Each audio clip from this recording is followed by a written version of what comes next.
Chapter 821, The True Protected Ones. Saul didn't linger at the seabed for long. When he returned to Royer's side, he had already composed himself. "See, mermaids really aren't interesting at all," Royer laughed, thinking Saul's expressionless face was due to disappointment after seeing the mermaid colony. "You must have seen that mermaid called Coral, right? But that kind of atavistic mermaid is just an exception among exceptions. Moreover, Alfonso has done dissection experiments. Atavistic mermaids actually have worse adaptability to pollution than the mutant mermaids we create. They're just pretty but useless trash. Of course, if you really like them, I can have Alfonso give you an atavistic mermaid, one that's not sick." Saul didn't respond, instead pointing downward and asking, "Can I take one back to study?" Royer was indifferent. Who would care if there's one less fish in the sea? That was as good as agreement. Saul planned to select one to take with him before leaving. While observing the lazy mermaids below, he continued discussing Red Sea tree matters with Royer. After all, Royer was only interested in Red Sea trees. If there were no Red Sea trees, how much would black tide pollution affect the coastal residents? How wide would the range be? Saul had seen the borderland swallowed by black tides in the Golden Pages preview. It could literally be said that no one survived. So how much would the pollution's power decrease after being diluted by the ocean? Royer didn't immediately answer Saul. "Well, there are too many influencing factors. I'd need to calculate it, but I can lend you the historical records to look at. The tribunal was established around that time period too. Of course, many things aren't exactly the same as now, so it can only serve as reference." Saul nodded. He naturally understood these principles. Actually, the tribunal's transformation of Red Sea trees wasn't fundamentally to protect coastal residents, Royer suddenly said seriously. "Can you guess who we're truly trying to protect by expending manpower, resources, and vast magical resources to turn Nefret's southeastern coast into a Red Sea?" Saul originally wanted to say it was to protect the tribunal's wizards, but suddenly had a flash of inspiration and blurted out, "Protect Nefret continent." "Smart," Royer clapped his hands. "After the Abyssal Eye appeared, it devoured an entire continent. At that time, the remaining fifth-rank wizards on Nefret and Iscaper directly drove the two continents away from the Abyssal Eye just to extend their miserable lives. It's just that the wizards on Iscaper were better at escaping, which is why Iscaper is now positioned between Stat Continent and Nefret Continent, well protected." Royer sneered. "Now all the fifth ranks are dead, and the mutations are gone. Fourth-rank wizards can't move continents either, so they can only stay here and wait to die." Is the tribunal also waiting to die? Saul didn't believe that. People waiting to die wouldn't make so many moves. Royer looked up at Saul, clearly having inside information, but he had no intention of telling Saul. "If you join the tribunal, you might become one of the few who know the truth," Royer tempted Saul. "You know, for wizards, knowledge is sometimes more important than magical power." Saul smiled without speaking. His identity was special, his position special. If he claimed to join the tribunal, the Stargate Council would definitely be the first to turn around and hunt him down. Even Master Gorsa couldn't protect him. Royer obviously wouldn't consider so much for Saul. Seeing that Saul didn't take a stance, his enthusiasm from their earlier conversation faded considerably. "Think it over carefully. Soaking in this sea for too long isn't comfortable either. Let's go back." After speaking, Royer floated toward the surface. Saul immediately followed. Although Royer hadn't emphasized that Saul couldn't stay alone in the sea, Saul was still very self-aware. In his current state, he was an honored guest at best, a prisoner at worst. He seemed freer than in Sky City, but actually had to be careful with every step. The closer they got to the surface, the more Saul thought, "I still need to advance to fourth rank." As long as someone is pressing down on you from above, there will always be times when you can't help yourself. Thinking about the people he'd met these past days, Saul couldn't immediately think of who could become his third target. Life in the tribunal was too stable, and stable fate lines couldn't provide much power of fate. The only somewhat interesting ones now were the mermaid Coral and the puppet Emperor Sander. But both of these had actually weak strength and could easily die. Although Saul could switch targets if they died, it would ultimately be troublesome. And he didn't really want to stay in Nefret either. Returning to the surface, the two cleaned off excess seawater and stains. Honestly, if treating mermaids wasn't the chief's order, I'd want to drag you to my laboratory right now. Looking at the mermaid Saul was carrying, Royer frowned with disgust. Once you cure their disease, I'll suggest to the chief that we conduct a new round of modifications on the mermaids, maximizing their reproduction rate. That way, no matter how many die, we won't feel bad about it, and you and Alfonso can free up energy to do some truly useful experimental research. Royer fundamentally disliked mermaids, considering experiments on mermaids a waste of time. But he couldn't change Frim's decision, so he could only complain verbally. He used to mainly complain to Alfonso. Now his complaint targets included Saul as well. Saul didn't refuse. Once I complete my current task, I'll definitely visit your laboratory. After today's visit to the Red Sea trees, he had some preliminary ideas for modification plans. It's just that he didn't have time now to complete the subsequent deductions for these ideas, so he could only bury the inspiration in his heart. Leaving the Red Sea, Saul and Royer parted ways. He brought the mermaid he'd randomly picked up from the seabed back to his temporary palace residence, while Royer was called away halfway by a message. He left in a hurry, and it was unclear what had happened. For the next 3 days, Saul conducted research on treating pollution in his room, and Kate gained a mermaid playmate. It's just that this playmate had too low intelligence, doing nothing but eating and sleeping every day. What the mermaids ate were stem blocks from Red Sea trees that stored pollution. The stem blocks also contained special substances made from blood extracted from Sander's body. This special substance was to mermaids what catnip was to cats, fatally attractive. Even though eating Red Sea tree stem blocks made the mermaids very uncomfortable afterward, they couldn't resist the temptation. Kate originally wanted to taste the stem blocks, but was stopped by Saul. "Actually, you don't need to worry about my body," Kate said. Having spent time with Saul, he discovered that this guy always went soft on people he acknowledged. Rather than experimenting with treatment plans on these mermaids who can't express themselves, why not test them on me? I can give you more accurate feedback on the experimental conditions. With his ugly face, Kate spoke matter-of-factly, not caring at all that he might end up on an experiment table because of this. Actually, we can also enter the mermaid's body. Inspired, Herman also contributed ideas for Saul's treatment research. After a moment's consideration, Saul knew their suggestions made sense. Experiments with feedback were always more accurate. But just as he was preparing to import consciousness bodies from the diary, someone knocked on his palace residence's main door again. "Lord Saul, His Majesty Alexandra requests your presence for a discussion." Chapter 822, Sander's Request. Sander could actually send someone to invite him. Saul pondered thoughtfully. It seems Sander isn't entirely a puppet here either. Kate, who was swishing his tail in the water tank nearby, suddenly emerged from underwater. "Take me with you." Floco had occupied Kate's body again. Saul nodded, but inwardly thought that once this matter was over, he definitely needed to get Kate out of the mermaid's body.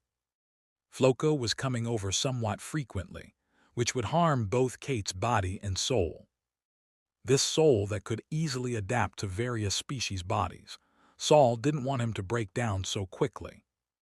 taking the mermaid and draping a cloak over him, then using levitation magic to guide him along directly.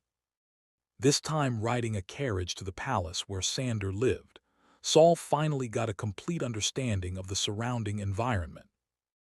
Evernight's royal palace wasn't renowned for its splendor, but the palaces were very tall and the roads very wide.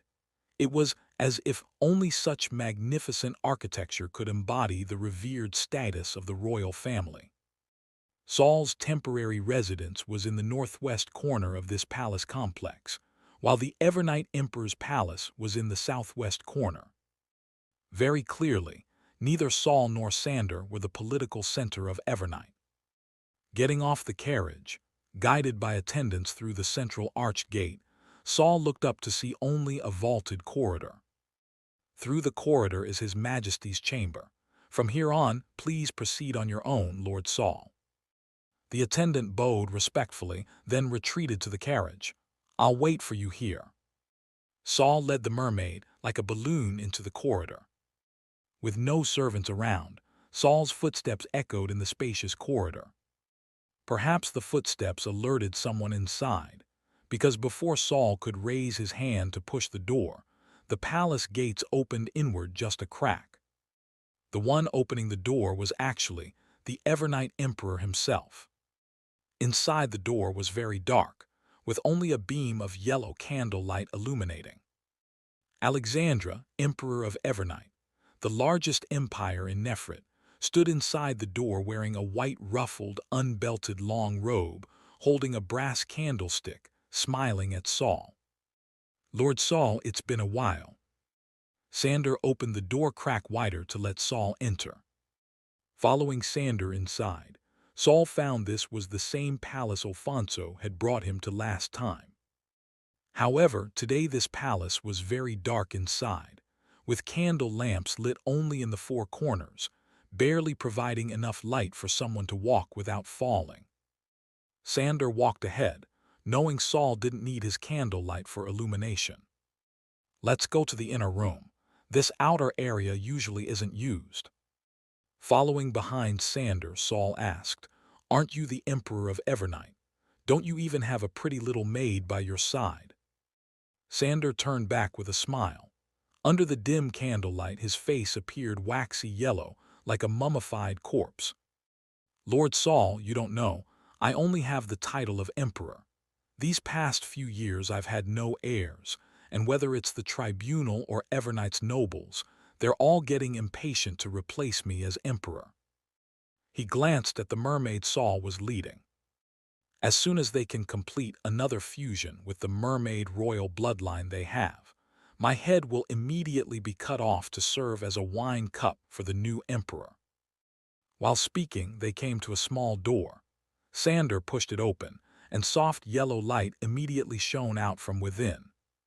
Perhaps due to the increased brightness, Sandor's complexion looked much better too. They entered this small room. Compared to the large palace next to it, this place was like a servant's quarters. But there was much more furniture and furnishings here, making it look more cozy. There was even a four-poster bed with curtains. Sandor placed the candlestick on a small table and turned to Saul. Lord Saul, I want to make a deal with you. Saul knew Sandor couldn't have summoned him just for old time's sake. Let's hear it. Can you help me have an heir? Sandor asked with complete seriousness. Cough, cough. Saul couldn't help coughing twice. Although I call myself a doctor, your problem isn't within my capabilities. Having an heir is easy, but what the tribunal and Evernight's people want is a child who has inherited mermaid bloodline. But I've examined you. The mermaid bloodline in your body can no longer be separated. Moreover, the mermaid bloodline in your body must harmonize with a specific soul body. This makes bloodline inheritance even more difficult. If it were simple bloodline implantation, the tribunal could easily accomplish it. But for mermaid royal bloodline to control the mermaids living under Red Sea trees, it also required a specific soul body. Soul bodies couldn't be modified. They could only be found among the vast sea of humanity. This was why even the powerful tribunal had never been able to find a replacement for Sandor. In the end, they could only activate new mermaid royal bloodline and attempt to find soul bodies matching the new bloodline. Sander looked resolute. I know, if there is no real offspring, you can create a fake one. Saul immediately warned him. Even I can't guarantee fooling the tribunal's people, especially Chief Frim. Sander suddenly stepped forward, approaching Saul, looking up so Saul could see his eyes more clearly. Though it's a fake heir, it's also a true bloodline bearer. A blue butterfly flew out from the corner of Sander's eye, dancing gracefully in his eyeball. What is this? Saul actually discovered an independent soul body in Sander's eyes. This is my sister Mido. You rescued her from the cold seabed originally, Sander said. This is the soul body for my future heir. He stepped back, the butterfly disappeared, then turned to pull a huge wicker chest from under the bed behind him. He didn't open the chest, but Saul already knew what was inside. Here are Mido's remains and also the second mermaid royal bloodline. Sander stroked the chest, his expression heavy. Actually, in terms of bloodline concentration, Mido's was higher than mine. That's why she was able to protect me on the seas. Saul stroked his chin. Sander's bloodline could no longer be separated, and the probability of his heir inheriting mermaid royal bloodline was very low. But using Mido's soul body and the bloodline in her remains, there was indeed a high probability of creating another Evernight Emperor, possibly with even higher bloodline concentration than Sander's. But doing this carried a very serious risk. You know the tribunal doesn't allow the resurrection of wizards below second rank, right? Moreover, when Mido died, she was just an ordinary person. Sander was somewhat nervous. In his understanding, the only person who could do this while hiding it from the tribunal was Saul. I know, but Mido's current state is very special, and I can offer an ancient magical artifact as payment for your risk-taking. Saul's need for magical artifacts wasn't as great as before. His own abilities and the power of fate lines were enough to outclass many powerful magical artifacts. However, if there were magical artifacts as rare and special as the Chaos Realm Compass, Saul wasn't unwilling to consider Sander's request. What is it? It's a soul-fixing needle. Its function is very simple. It can make you instantly recover after a complete mutation. Chapter 823, The Soul-Fixing Needle. After hearing Sander's description of the soul-fixing needle, Saul's first reaction before surprise could surge up was disbelief. You could possess such a powerful magical artifact. Saul had never heard of a soul-fixing needle, but this didn't prevent him from understanding how powerful this magical artifact was. In the wizard world, the leading cause of death was war, and the second highest was pollution. Various forms of pollution affected wizards' bodies and soul bodies. Some wizards might suffer torment from pollution, dying through painful mutation. Others showed no reaction at all, then suddenly underwent mutation, directly transforming into monsters, killing others or being killed by others. And sometimes pollution mutation was more dangerous than death. Because for high-rank wizards, death could still be reversed, but mutation was truly mutation. If one could possess the soul-fixing needle that Sander described, then a wizard would essentially have a second life. But how could such a thing end up in the hands of Sander, an ordinary person? It was different from the Chaos Realm Compass. Without key components, the Chaos Realm Compass showed almost no abnormalities and would only be considered an antique pocket watch with collectible value. But Sander knew the soul-fixing needle's function precisely. Seeing Saul's suspicious gaze, Sander swallowed nervously. Actually, this artifact isn't currently in my possession. Ah, empty promises. Saul believed Sander wouldn't dare deceive him. He crossed his arms and waited for Sander's explanation. Actually, I've known about the soul-fixing needle since childhood, but back then, I didn't know its abilities or name. Father only told me that if the family reached a critical moment where it couldn't continue, this soul-fixing needle could be used to fight for a chance at survival. This secret could only be known by the direct eldest son of the royal family. Now, I'm the only one who knows. But currently the soul-fixing needle isn't in your hands, right? Saul asked. Correct. Many powerful magical artifacts from ancient times share a common trait. Until you know the correct method of use, even if the magical artifact is right in front of you, you might only treat it as an ordinary object. Skip these explanations and tell me directly where the item is. I need to first confirm the soul-fixing needle exists before I can consider any subsequent trade. Sander froze, clenching his hands together until his knuckles turned white. Seeing Sander like this, Saul knew he was struggling, afraid that Saul would abandon their trade after obtaining the soul-fixing needle or even directly betray him.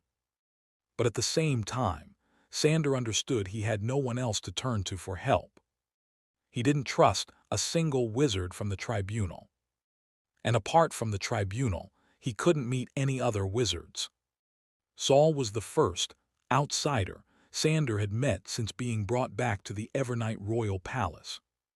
A butterfly flew from Sander's left eye to his right eye, then disappeared behind his eye socket.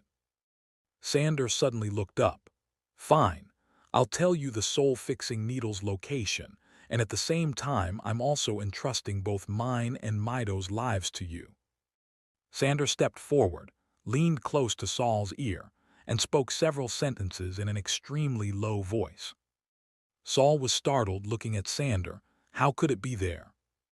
Sander smiled bitterly. Who made him the only person on Nefrit continent who can contend with the tribunal chief? Moreover, he doesn't know that thing is the soul-fixing needle. He only thinks it's money and treasure we prepared as a backup plan. Someone of his level naturally looks down on our treasures and isn't afraid of him embezzling them. Saul pondered for a moment, then chuckled softly. Placing it there is indeed safe, but I still need to confirm that what you placed with him is the soul-fixing needle. No problem, Sander nodded. I have a way to make him come here soon and retrieve the soul-fixing needle. You can help Mido resurrect after obtaining the soul-fixing needle. Sander's sincerity was already very sufficient. He was basically telling Saul he could take payment first and work later. Of course, he had no other choice but to trust Saul. Saul was satisfied. But to ensure the trade wouldn't have subjective problems, he still needed to add a layer of protection. Good, I'll help your sister Mido resurrect. In exchange, you must do everything possible to help me obtain the soul-fixing needle. If you agree, our deal is concluded. Sander finally relaxed slightly, showing a genuine smile. Thank you, Lord Saul. I'll take the chest first. Mido's soul is still helpful to you, so she can continue staying in your body. When I need her, I'll take her away. Sander nodded readily. Since he'd chosen to trust Saul and already reached an agreement, he didn't want to appear hesitant and indecisive, lest it displease the other party. I also need your blood. No problem. And Mermaid Royal Bloodline, can you obtain it?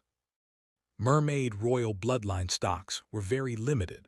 Alfonso might not hand it over to Saul for experimental operations. Moreover, Saul didn't want the tribunal's people to know about the experiments he was doing to resurrect Mido. Sander frowned, smiling bitterly. I can't access that either. It's important material for creating new royalty. They're also afraid I'll sabotage it. If he couldn't obtain Mermaid Royal Bloodline, some of Saul's ideas couldn't be tested. Saul stroked his chin thoughtfully. Should I steal it? Stealing is easy, but how do I clear myself of suspicion afterward? I still need to conduct experiments later. Sander didn't know what Saul wanted the Mermaid Royal Bloodline for, thinking it was useful for resurrecting Mido, and was also racking his brains. Finally, he thought of a plan that might or might not work. Lord Saul, have you seen atavistic mermaids? I've seen one. Atavistic mermaids are actually mermaids whose weak mermaid royal bloodline has awakened.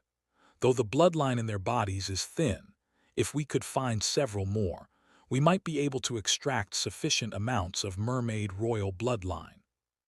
Saying this, Sander steeled his heart and said through gritted teeth, I know of one atavistic mermaid with the richest bloodline. She's right in this palace in the deepest room. Sander needed a surface air to ensure he wouldn't become the next emperor's celebratory wine. For this, even sacrificing the mermaid princess he had some fondness for was acceptable. He didn't want to die and couldn't die. As long as Mido became his heir and the royal bloodline had someone to inherit it, he could remove the shackles on himself and escape his puppet emperor identity. If operated properly, he might even return to Evernight's political center. In Sander's respectfully expressed face, Saul saw eyes that secretly harbored ambition. But he said nothing. Wanting to live well, this was human nature. Saul used his storage device to collect the chest containing Mido's remains, then said, You stay here and rest well. I'll go see that atavistic mermaid you mentioned. After speaking, he turned and left this small but life-filled room. Returning to the dim palace outside, passing through 3 ornate gates and crossing 2 spacious palace halls, Saul finally reached the last room.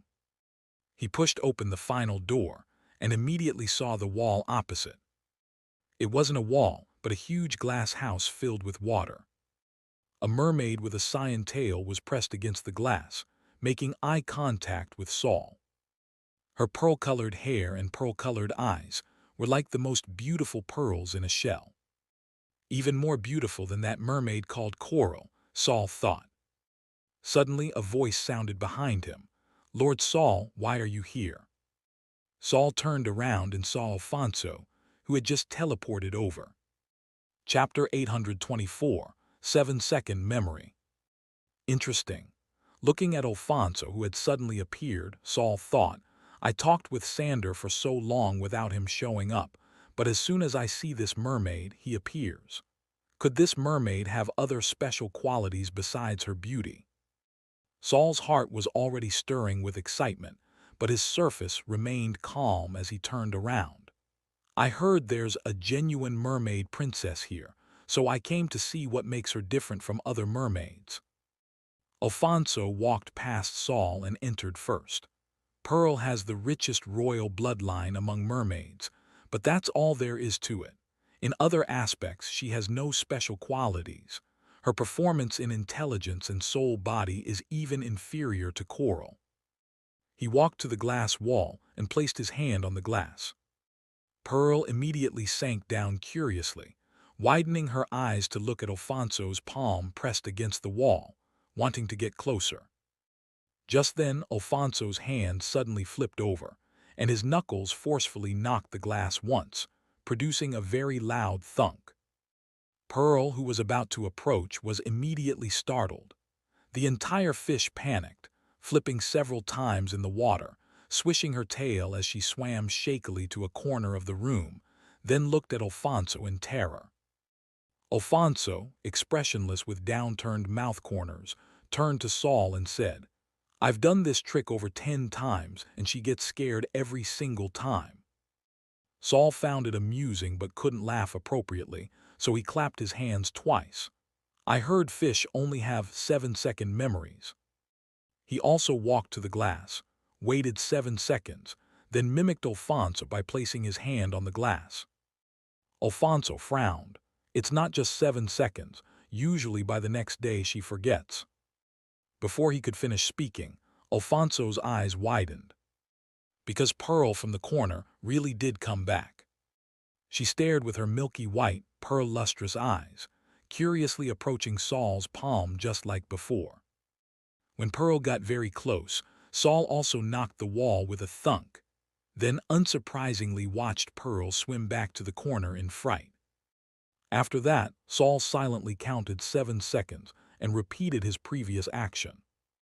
Pearl was drawn out from the corner again. Alfonso's frown deepened. This time Saul didn't frighten Pearl, allowing her to observe his palm through the glass. Looking at the bewildered Pearl, Saul spoke the words Alfonso hadn't said aloud. This mermaid princess's intelligence, is it continuously declining? Alfonso's brow furrowed so much it seemed ready to tie knots. Saul tugged at the mermaid he'd brought along.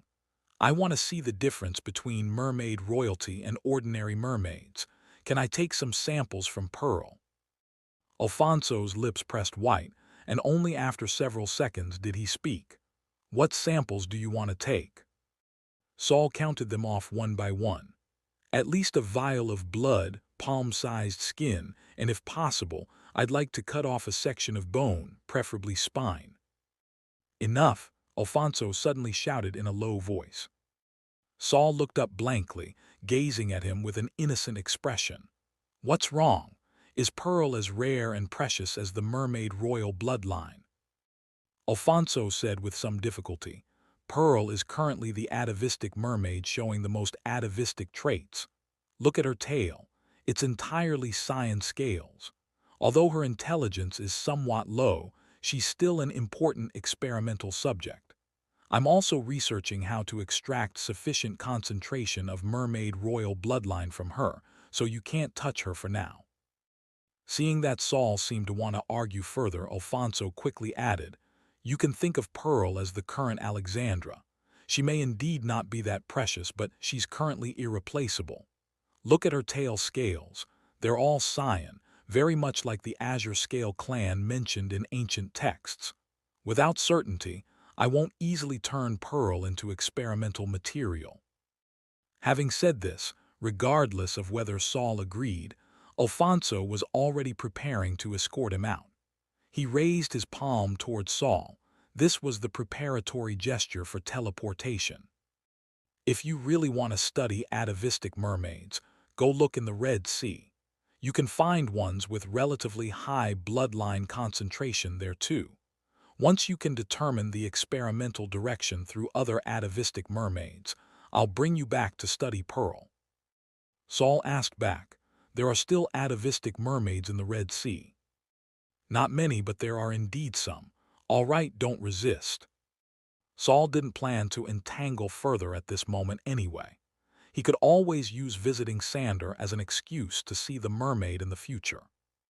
However, Alfonso held his palm up for a long time without teleporting.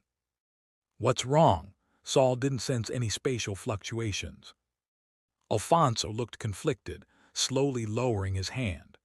Lord Frym has summoned all third-rank wizards to come immediately. Normally Alfonso should go immediately, but he was still somewhat worried. He reminded Saul again, Pearl is currently the only sample. No matter what, don't touch her without my permission. Fine, I won't touch her. Saul nodded, showing reluctant but forced agreement. Alfonso couldn't wait any longer. He glanced at Pearl once, then his figure disappeared. Probably went to the tribunal. Saul's expression immediately relaxed. Saul returned to the glass. Pearl inside the glass was still lying opposite Saul, but now she was looking toward where Alfonso had disappeared, seemingly not understanding how the person had suddenly vanished. At this moment, Penny, who loved watching drama unfold, spoke in the diary. He, brother Saul, didn't you say you wouldn't touch her? Saul, leading the mermaid, said, Right, I won't touch her. He gently pushed the mermaid, floating under levitation magic. Saul's mermaid flew toward the glass and actually passed right through it, falling into the water-filled room on the other side. In the water, the mermaid showed a smile, seeming very comfortable. Saul knew that controlling the mermaid's body was the nearly fifth-rank wizard Floco, so he didn't deliberately remind him. Penny was chattering excitedly. Quick. Draw her blood, peel her skin, break off a section of her bone. Saul ignored Penny and pointed at the water. Lord Floco, don't cause irreparable damage. Although Floco was underwater, he could still hear Saul's voice clearly. He nodded, then approached Pearl. Seeing Floco flying toward the glass, Pearl was first afraid, then quickly became curious and approached Floco. Floco didn't draw blood, but simply went forward and took Pearl's hand. Pearl was bewilderedly held by Floco's hand, and actually instinctively looked toward Saul outside the glass. Discovering Pearl was looking at him, Saul also waved, then found Pearl's expression even more confused. Why does she have that expression? Before Saul could figure it out, Floco emerged from the water with that ugly fish face. The entire process took less than a minute. Not even a drop of water was brought out. This so-called mermaid princess doesn't have my bloodline flowing in her either. Isn't Pearl from the Azure Scale clan? Should be some branch lineage mixed bloodlines. Floco looked somewhat disappointed. Perhaps deep in his heart, he still wanted to find descendants of his own bloodline.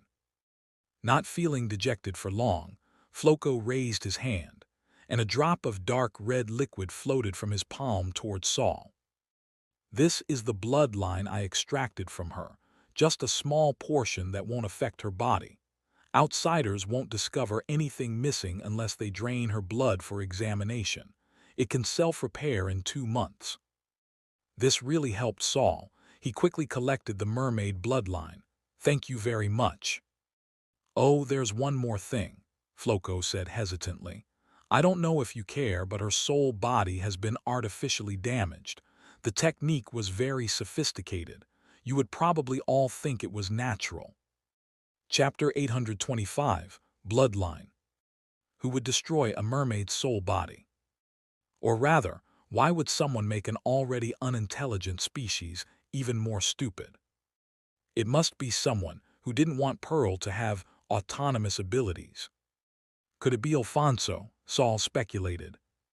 But he quickly overturned his previous guess. No, Alfonso's mental strength isn't as strong as mine.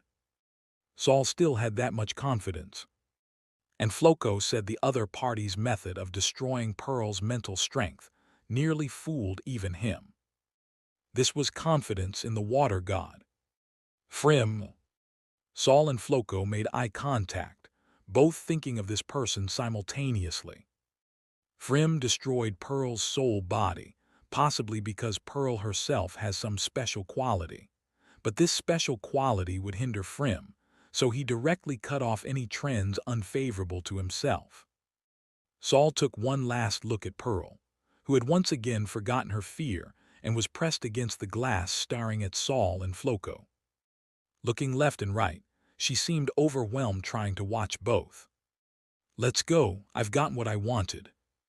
Saul didn't go find Sander again, but returned to the palace entrance, found the attendant who had been waiting for him, and went back to his temporary palace residence. Once no one was around, Floco sighed. It seems in this world my bloodline has nearly been severed. None of the several atavistic mermaids had shown any bloodline passed down from Floco. Saul said, it's quite a coincidence. Only that one smuggled mermaid possessed your bloodline. Floco returned to the fish tank. He had just used his power, and this mermaid body had been affected by the overloaded force. The surface skin had begun to crack and urgently needed water replenishment. Hearing Saul's words from the water, he poked his head out again. It's not a coincidence. His face showed natural certainty. Mermaids with my bloodline are destined to be stronger than other mermaids. This mermaid must have stayed away from Red Sea trees and the tribunal's surveillance, which is why it could be captured by wizards from other places and sold to Sky City. He sighed again. Because of excellence, it knew the danger of Red Sea trees and actively escaped, but wasn't strong enough. After escaping, it fell into others' hands instead. Apart from the tribunal, other people who obtain mermaids probably use them all as magical materials. Success through excellence, failure through excellence. Those who were mediocre and ignorantly, unaware, actually survived at the bottom of the Red Sea until now. By this comparison, Mermaid Princess Pearl was probably also singled out and imprisoned separately because of her excellence, and finally had her soul body destroyed. Saul lowered his eyes, couldn't help thinking before I advanced to fourth rank. I can't tell anyone about the true nature of Symphony of Fate. He also made a decision that, before advancing to fourth rank, the consciousness bodies in the dead wizard's diary couldn't leave the diary either. Even if this might violate his agreement with Bait, he couldn't free her before fourth rank. Not everyone was willing to let geniuses grow. Saul didn't consider himself an absolute genius, but the talents he'd gained through his experiences had definitely exceeded the upper limits of this wizard world. Floco was the second target of Symphony of Fate. Although he wasn't clear about what exactly Saul had done, with his fifth-rank strength, he could vaguely sense that he and Saul already had a certain connection. After seeing Saul's style of action, Floco didn't oppose this connection. He even came over from time to help Saul strategize during critical moments of power recovery, actually wanting to actively deepen his connection with Saul. Although Saul was currently only a third-rank wizard. But don't forget, he had deep connections with those chaotic fellows. Floco's thoughts stopped here. He was unwilling to think deeply, afraid of attracting those fellows' attention. Now that he had helped Saul once, he didn't need to stay by Saul's side for long periods. After all, Floco's most important task now was recovering his fifth-rank strength. This might take several hundred years. Floco didn't want to wait that long. Who knew how long this world could exist under the Abyssal Eye's influence? He needed to prepare some major tonics for himself. For example, a certain powerful existence who specialized in water elements and was fourth rank. All right, I need to go back now.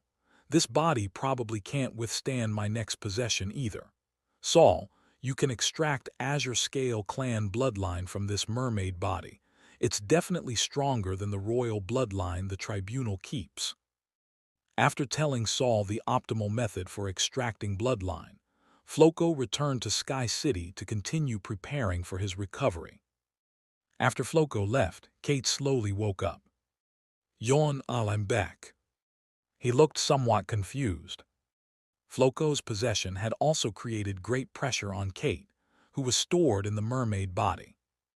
This caused Kate to actively lose consciousness due to his body's self-protection mechanism. As soon as Kate woke up, he saw Saul very close by, examining his body up and down. He instinctively covered his chest, realized there were still 4 exposed outside, and could only lie flat and lower his arms in resignation. Boss Saul, are you going to use me for experiments? Could you be gentle? Seeing Kate like this, Saul suddenly had an urge to braise him in soy sauce. This body of yours probably can't be saved. Kate's whole body shivered as he looked at Saul in terror. But before that, I want to take you to the sea first. Although Floco said there probably weren't any descendants of his bloodline here, Saul still planned to take Kate to search the sea. What if they found some? Who would complain about having too many Azure Scale clan bloodlines, such powerful magical materials? However, going to the Red Sea should still be done with the tribunal's permission. Saul was very conscious. Before Alfonso or Royer came looking for him, he didn't run around randomly. Instead, he obediently continued his research in the temporary palace along with a bold hypothesis.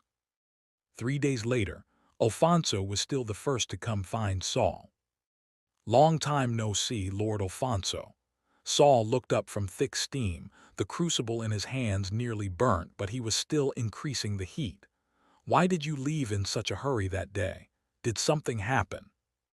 Alfonso still had a stern expression, looking very gloomy, and today his face carried an additional 3 parts exhaustion. The chief had business with us. Almost all third-rank wizards went over. Alfonso mentioned it briefly, but didn't explain the specifics. Saul didn't press further, burying his head to continue his experiments. Oh, Alfonso hadn't expected Saul to just give such a perfunctory greeting and then ignore him. Now he was the one with something to say, but it was difficult to speak. He held back, couldn't hold back, and stepped forward. "That day, you didn't do anything to Pearl, did you?" Saul stood up, pointing at Alfonso's hem. "You came in such a hurry that you didn't even completely remove the water vapor from your clothes. You were just checking the mermaid princess's body, weren't you? Couldn't you tell whether I did anything or not?" Chapter 826, First Step Complete. Saul's answer seemed to say something, yet also seemed to say nothing at all. Alfonso opened his mouth, but ultimately didn't continue questioning. He knew that even if he asked more, Saul wouldn't say anything. If he discovered Saul had done something, Saul would admit it, but if he hadn't discovered anything, Saul wouldn't explain either. The current situation was that he really couldn't tell whether Saul had done anything to Pearl or not.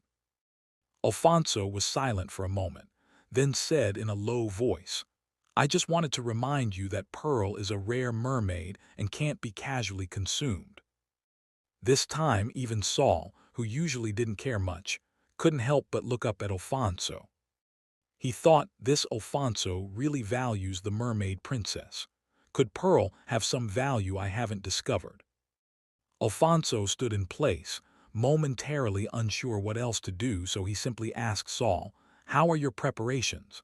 Can we start treatment?" Saul didn't answer immediately. The crucible in his hands had already burned, emitting a pungent smell, with a mass of black substance stuck to the center of the bottom. Saul carefully scraped the black substance from the bottom into a clean Petri dish with a scraper. After sealing the Petri dish and cleaning the crucible, Saul straightened up and said, "We can start the first experiment. In fact, I was waiting for you to appear." Alfonso understood why Saul was waiting for them. This was an unspoken agreement between both parties. "Let's go, we'll head to Coral's place," Alfonso said to Saul. "Bring the materials you need and just signal me." Saul collected his research results from these past days into storage devices, then also brought along Kate in mermaid form. Alfonso looked at the mermaid that Saul was leading like a balloon, wearing a black cloak, unable to understand why Saul valued this ordinary mermaid so much. Alfonso also valued Pearl highly, but Pearl was a mermaid princess with the richest bloodline. And Pearl was also very beautiful. But Saul definitely wasn't valuing his mermaid for the same reasons. The mermaid Saul brought was uglier than most mermaids in the Red Sea, and also bore obvious signs of deep modification. Could Saul want to create a new mermaid clan? Alfonso's eyes flickered, thinking this matter could be reported to the chief. But for now he didn't ask more questions, instead leading Saul back to the underground waterway, boarding the magical boat, and quickly arriving at the seaside pool where the polluted mermaids were imprisoned. Seeing Alfonso once again use some brown fragments to lure the mermaids hidden in the deep pool to the surface. Are these brown fragments Red Sea tree roots? Alfonso nodded. Yes, but they're roots that haven't stored black tide pollution. These polluted mermaids now feared black tides the most, so naturally they couldn't be fed with roots that had stored black tide pollution. Do these mermaids normally eat other things? Saul asked. Red Sea tree roots are necessities, but these roots can't meet the minimum energy requirements for mermaid survival, so they usually also catch fish and shrimp to eat. Thinking of those mermaids lying lazily on the Red Sea bed that he'd seen last time, Saul speculated. But you normally only give them small amounts of food, leaving them without extra energy for activities, right? The corners of Alfonso's mouth sank slightly. Royer believes mermaids don't need other activities. They just need to absorb pollution, then obediently reproduce and die. At this moment, a brilliant red appeared in Saul's vision. Coral surfaced near the water again, her red eyes staring intently at Saul, studying him curiously. Saul's arm shot out a tentacle like lightning piercing the water, directly coiling Coral from the seawater onto shore.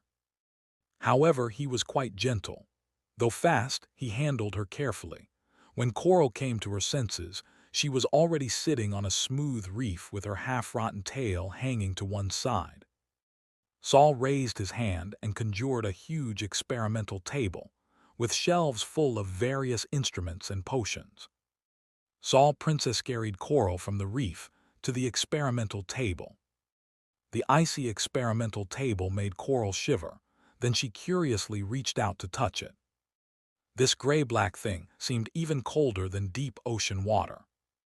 Saul didn't indulge Coral's curiosity. He stepped forward and used leather straps to secure Coral's arms, neck, and tail, then reinforced them once more with magic. Alfonso approached, watching from the side. "Do you need my help?" "Of course, you can help me record experimental data." Saul first thoroughly examined Coral's body with mental power, discovering that the pollution in her body was mainly concentrated in her tail area, which was why the tail's rot was most severe. After the examination, Saul's hands transformed into semi-transparent gray tentacles, pressing against Coral's rotting wounds. Soon, some black substances emerged from the whitish wounds and were absorbed into Saul's tentacles. The fearsome black tide pollution, after entering Saul's tentacles, didn't spread and create adverse effects like when entering other people's bodies. Instead, it was obediently wrapped by the semi-transparent skin, becoming like black sand particles. Seeing Saul's technique, Alfonso also narrowed his eyes slightly. Having Saul come to treat mermaid pollution was the chief's decision, but the chief had specifically instructed Alfonso that more important than treating mermaids was figuring out how Saul fought against black tide pollution and treated patients. Saul, who could independently seal black tide storm eyes, had long since surpassed the value of ordinary third-rank wizards. It took an hour for Saul to completely clear all pollution from Coral's tail. Then he began absorbing pollution from other parts of Coral's body. Coral, firmly bound, gradually reddened her face. She felt those tentacle suckers seemed to become little fish mouths, nibbling every inch of skin on her body, seemingly drawing something away without leaving any wounds. It didn't hurt but was very itchy, so itchy she just wanted to roll around in the sand. However, the rotting wounds on her tail didn't hurt as much as before. After another half hour, Saul finally withdrew his tentacles. Alfonso stared at Saul's tentacles, watching the black substances being gradually forced to the tips of both tentacles. When all the black substances had concentrated at the tentacle tips, that section of limb automatically detached, falling into a sealed bottle Saul had prepared beforehand. Saul's tentacles transformed back into hands. He put away the sealed bottle with no intention of sharing it with Alfonso. Subsequently, the two third-rank wizards activated testing instruments to retest the pollution levels in Coral's body. The instruments showed pollution values had decreased dramatically, even falling below the safety threshold for ordinary people. First step, pollution has been completely cleared. Alfonso recorded truthfully, but his hand trembled slightly from excitement. Clearing pollution had originally been the first difficult hurdle in fighting black tides, and could be said to be the most difficult one. But before Saul, it had become just a sentence recorded on paper. Though not so efficient, it was exceptionally safe. If such methods could be applied to high-rank wizards, Saul would become the most popular doctor in the entire wizard world. Chapter 827, Without a Clue. With pollution clearance complete, Saul began the next step. The biggest problem with sick mermaids is that they can't survive in black tide seawater like other mermaids. Such mermaids have no utility value for the tribunal, Alfonso said, pointing at Coral. If mermaids can't efficiently absorb pollution from Red Sea trees with low consumption, the tribunal will switch to more extreme methods to handle pollution. After a pause, Alfonso added, Red Sea trees protect Nefrit continent, not the residents on it. Saul understood. If the entire continent was destroyed by the Abyssal Eye, even if most wizards could flee to other continents, it would mean at least 1/3 of the wizard world's resources would disappear. And if the remaining continents had no effective resistance methods, they could only wait to die bit by bit. Fourth-rank wizards would become the final survivors of this world, perishing together with what remained of it. In a sealed wizard world, there was nowhere to escape even if they wanted to. Therefore, if the modified mermaids couldn't serve as trash cans for Red Sea trees, the tribunal would have to find another trash can. No matter what they switched to, it would bring catastrophe to the entire Nefrit continent. Saul removed the rotting flesh from Coral's tail and temporarily sealed the wounds with potions. Then he drew seawater mixed with black tide pollution to fill the glass tank that had previously contained Kate. Mermaid Kate stood on the beach, seeing the tank and very much wanting to dive in. Unfortunately, to eliminate other interfering factors, he temporarily couldn't be allowed to soak in water. While Saul was filling the tank, Alfonso went to unbuckle the straps on Coral's body, then used levitation magic to lift Coral. Throughout the process, he never touched Coral directly. When Coral floated in the air, she was somewhat panicked. Leaving the water had already meant leaving the place that made her feel most secure. It was just her momentary curiosity about Saul and the instruments that made her temporarily forget her wariness. Now suddenly flying up, her body suspended without feeling any support, her tail swaying but with no familiar resistance. Yeah. Coral suddenly opened her mouth and cried out, looking very frightened. Alfonso, expressionless, quickly threw Coral into the tank. Water splashed everywhere, but Coral quieted down again. Seeing the seawater around her, she happily spun in a circle, then crashed headfirst into the tank wall. Mermaids do seem to have quite low intelligence. Saul stood beside the tank, silently observing, but Coral's soul body looks somewhat different. Alfonso also stood nearby. Although Saul had just simply absorbed the pollution from Coral's body, his method was completely different from what Alfonso used. He wasn't sure if this method could prevent subsequent pollution. If it could, that would be too incredible. Alfonso quickly glanced at Saul, then refocused his gaze on Coral. A few minutes later, the pollution in Coral's body has reached the warning line for ordinary people. Alfonso continued recording. Then they saw that Coral's tail, which had just been treated, began showing new rotting wounds again. No good. Alfonso's expression darkened, though he felt this was as expected. If patients treated by Saul never relapsed, his personal value in this world possibly facing destruction by black tide pollution would be too terrifying. Saul also saw the wounds on Coral's body. The beautiful mermaid with red hair seemed unable to feel the wounds on her tail, or perhaps was already accustomed to them. She just glanced at the new wounds that appeared on her tail, then continued carefully moving around in the water, avoiding another collision. Saul bent down, once again manifesting tentacles to cover Coral's new wounds. Coral, remembering her previous experience, wanted to retreat, but the tank was too small for her to escape.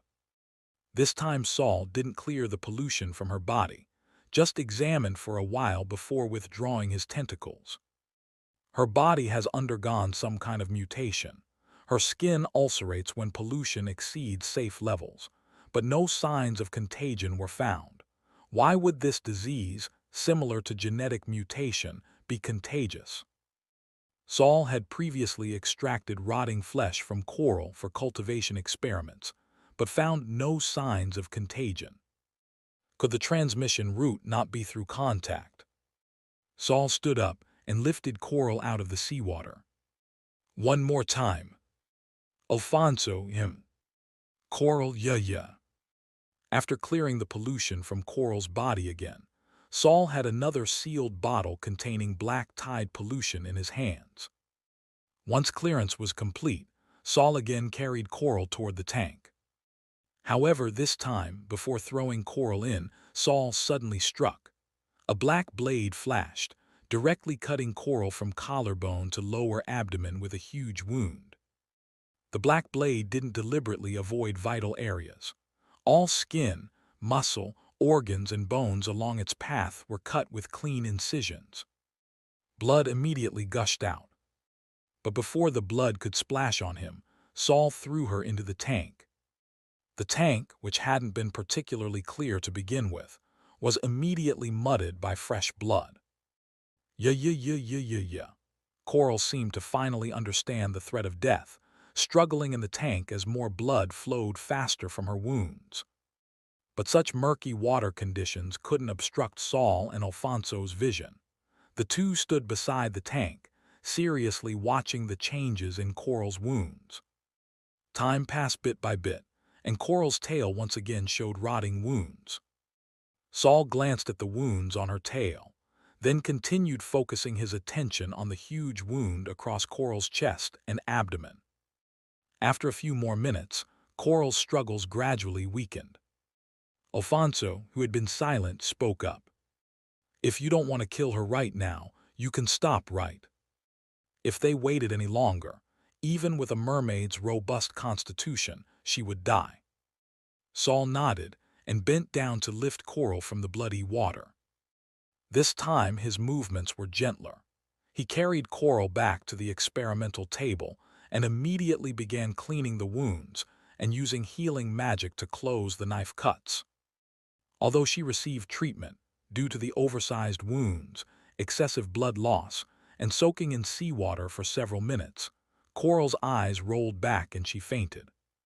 Saul turned back to take the data Alfonso had recorded. Coral's physical data doesn't differ much from other mermaids. Her susceptibility to pollution is mainly due to active changes in her soul body. Coral's tail gave a plop as it swished, looking like she was about to wake up. But soul body pollution still can't explain why the rot disease is contagious. Saul frowned. It had been a long time since he'd encountered a situation where he had absolutely no clues. Alfonso walked to Saul's side, noticing his troubled expression, and spoke up. "You don't need to be too anxious. We still have time.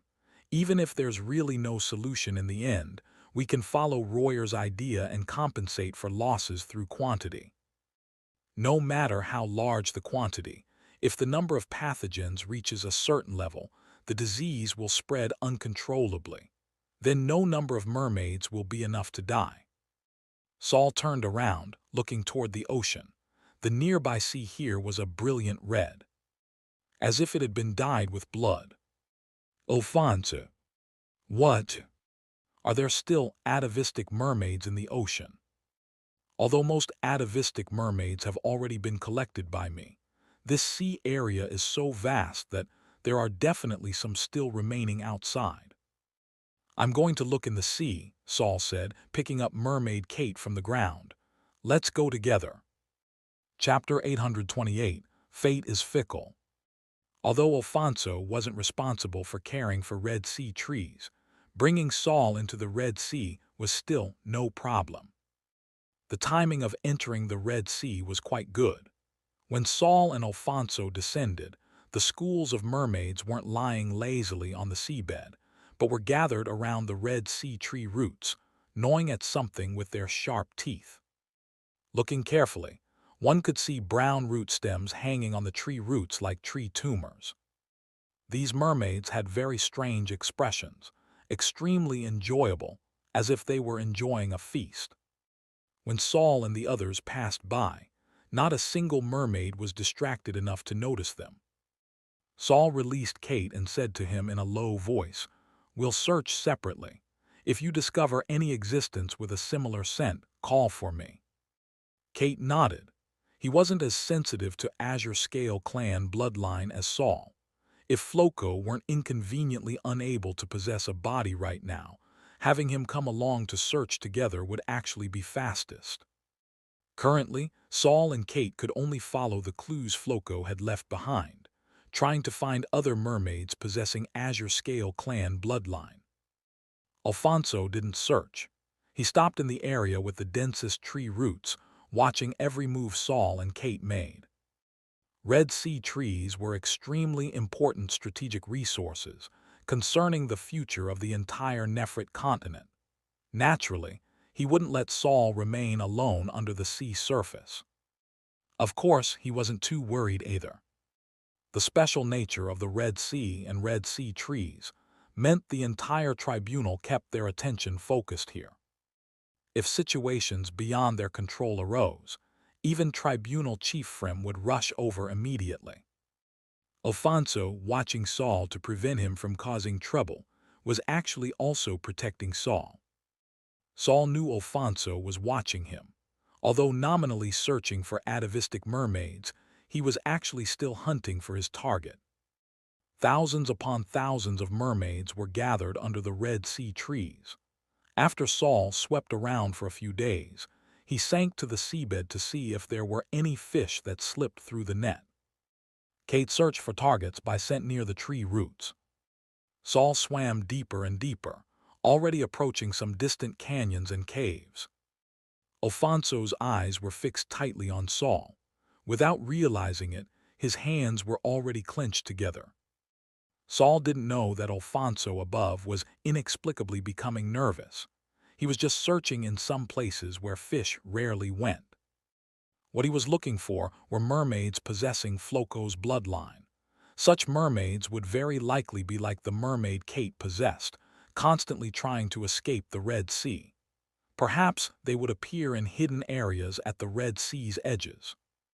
Even if they couldn't escape due to the entire Red Sea tree area being strictly controlled by the tribunal, they would very likely try their best to escape the influence of Red Sea tree root stems.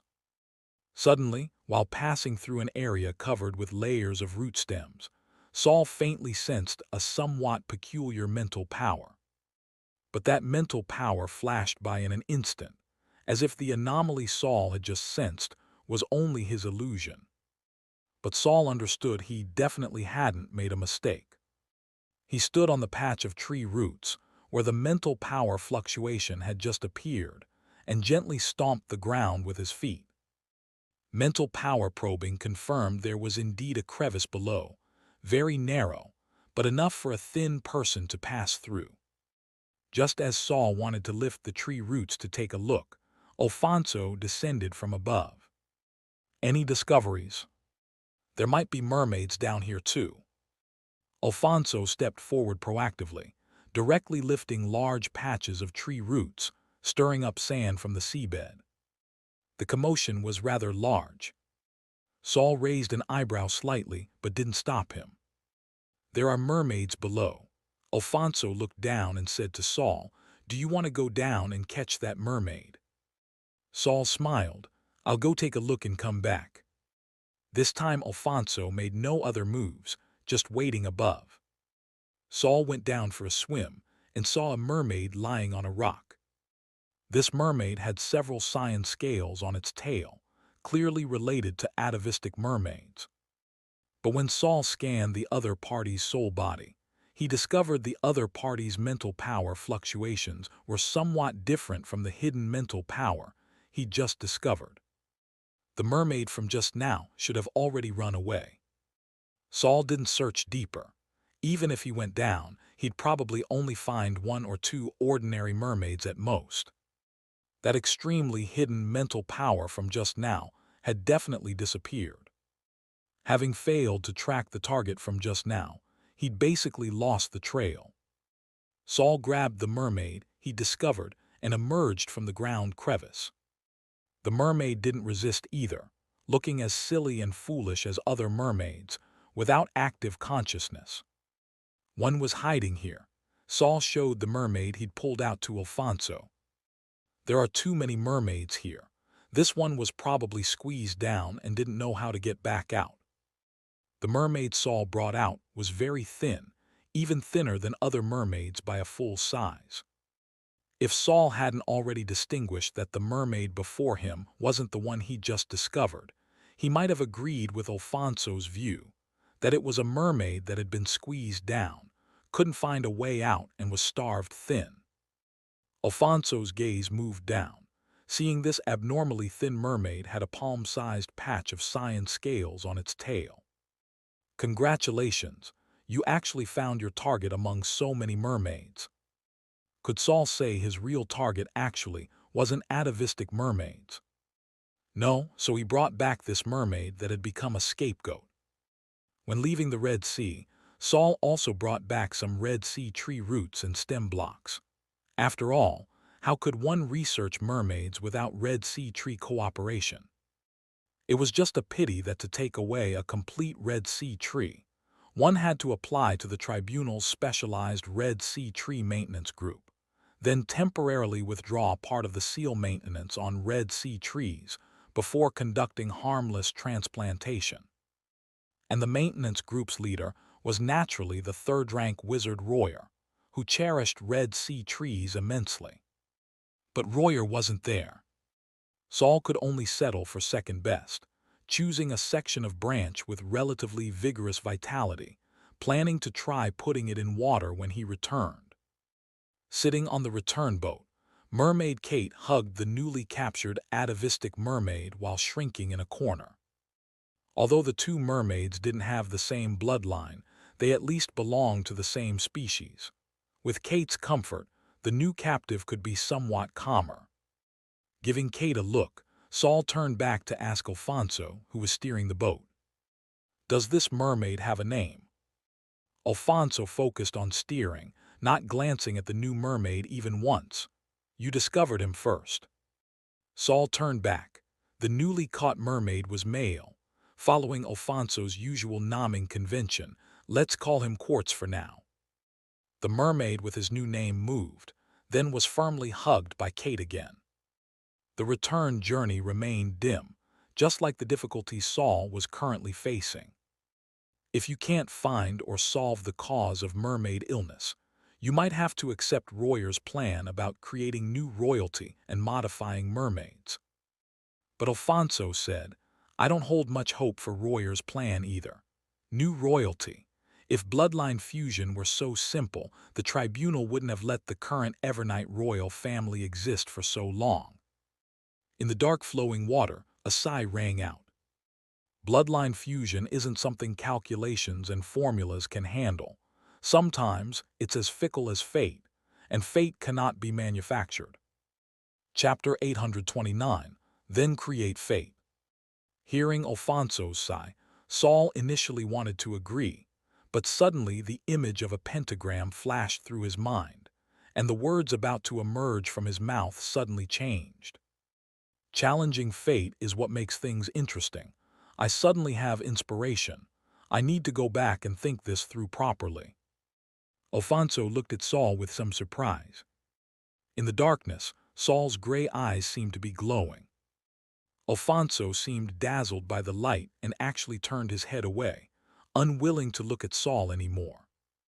Ever since he became a third-rank wizard with the tribunal's support, or rather, ever since he took over the mermaid modification project, his life seemed predetermined. Forever having to accompany the pollution waste created by Red Sea trees. Forever thinking about how to increase mermaid numbers, how to extend mermaid lifespans, how to enhance mermaid tolerance to pollution, how to better control mermaids to sacrifice generation after generation for Nefrit continent. These things no longer seemed like challenges to him, but endless torment and pressure. He had thought more than once that perhaps one day, when massive black tides became tsunamis that blocked out the sky and completely swallowed the entire Nefrit continent, that would be the end of the nightmare. It's just that Alfonso's mental state hadn't developed such serious problems yet, so everything was just his imagination. Like some people who say, "Destroy the world," every day, but that doesn't mean they really hope the world would be destroyed. So Alfonso was now trying another way to relieve pressure. After returning to Evernight Royal Palace, Saul was escorted back to his temporary palace residence by Alfonso. Subsequently, Saul tightly closed the main doors, set up multiple protective and isolation formations, not caring at all if people discovered he was doing secretive things. But outsiders might not be able to guess that what Saul was about to do had almost nothing to do with treating mermaids. Saul took out his usual experimental table and various equipment, then retrieved various rare materials from storage devices and other places on his person, arranging them on the table. Kate hugged his water tank and placed it next to Saul's experimental table for convenient viewing. But when he looked at the materials arranged on the table, he asked somewhat puzzledly, "Lord Saul, are you treating mermaids? Isn't the investment too large?" On the table from left to right were black tide pollution source, non-deactivated red sea tree root stems, black sea tree branches, inverted tree branches, mermaid royal bloodline obtained from pearl, and finally, little algae. Little algae, eep. Saul, who was contemplating the materials on the table, heard Kate's voice and directly lifted Kate, who was about to climb into the water tank, placing him on the experimental table as well. Kate was startled, and just as he was about to jump off the experimental table, Saul pointed a finger at his forehead, immediately making him unable to move. He said with a crying tone, "Lord Saul, there's really no need to stake everything you own to help the tribunal. Even if I'm worthless, little algae is valuable." Although he and little algae weren't that familiar, how could a demonic creature that could parasitize Saul's body be ordinary? Even Penny, who played well with little algae, couldn't help flying out from the diary. "Brother Saul, are you really going to use up little algae? Do you want me to hand you a knife?" Saul waved his hand, telling the two to quiet down. "The mermaid situation isn't as simple as you think," Saul said while taking out another table, covering it with blank paper and writing and drawing. "Some people don't plan to cure them.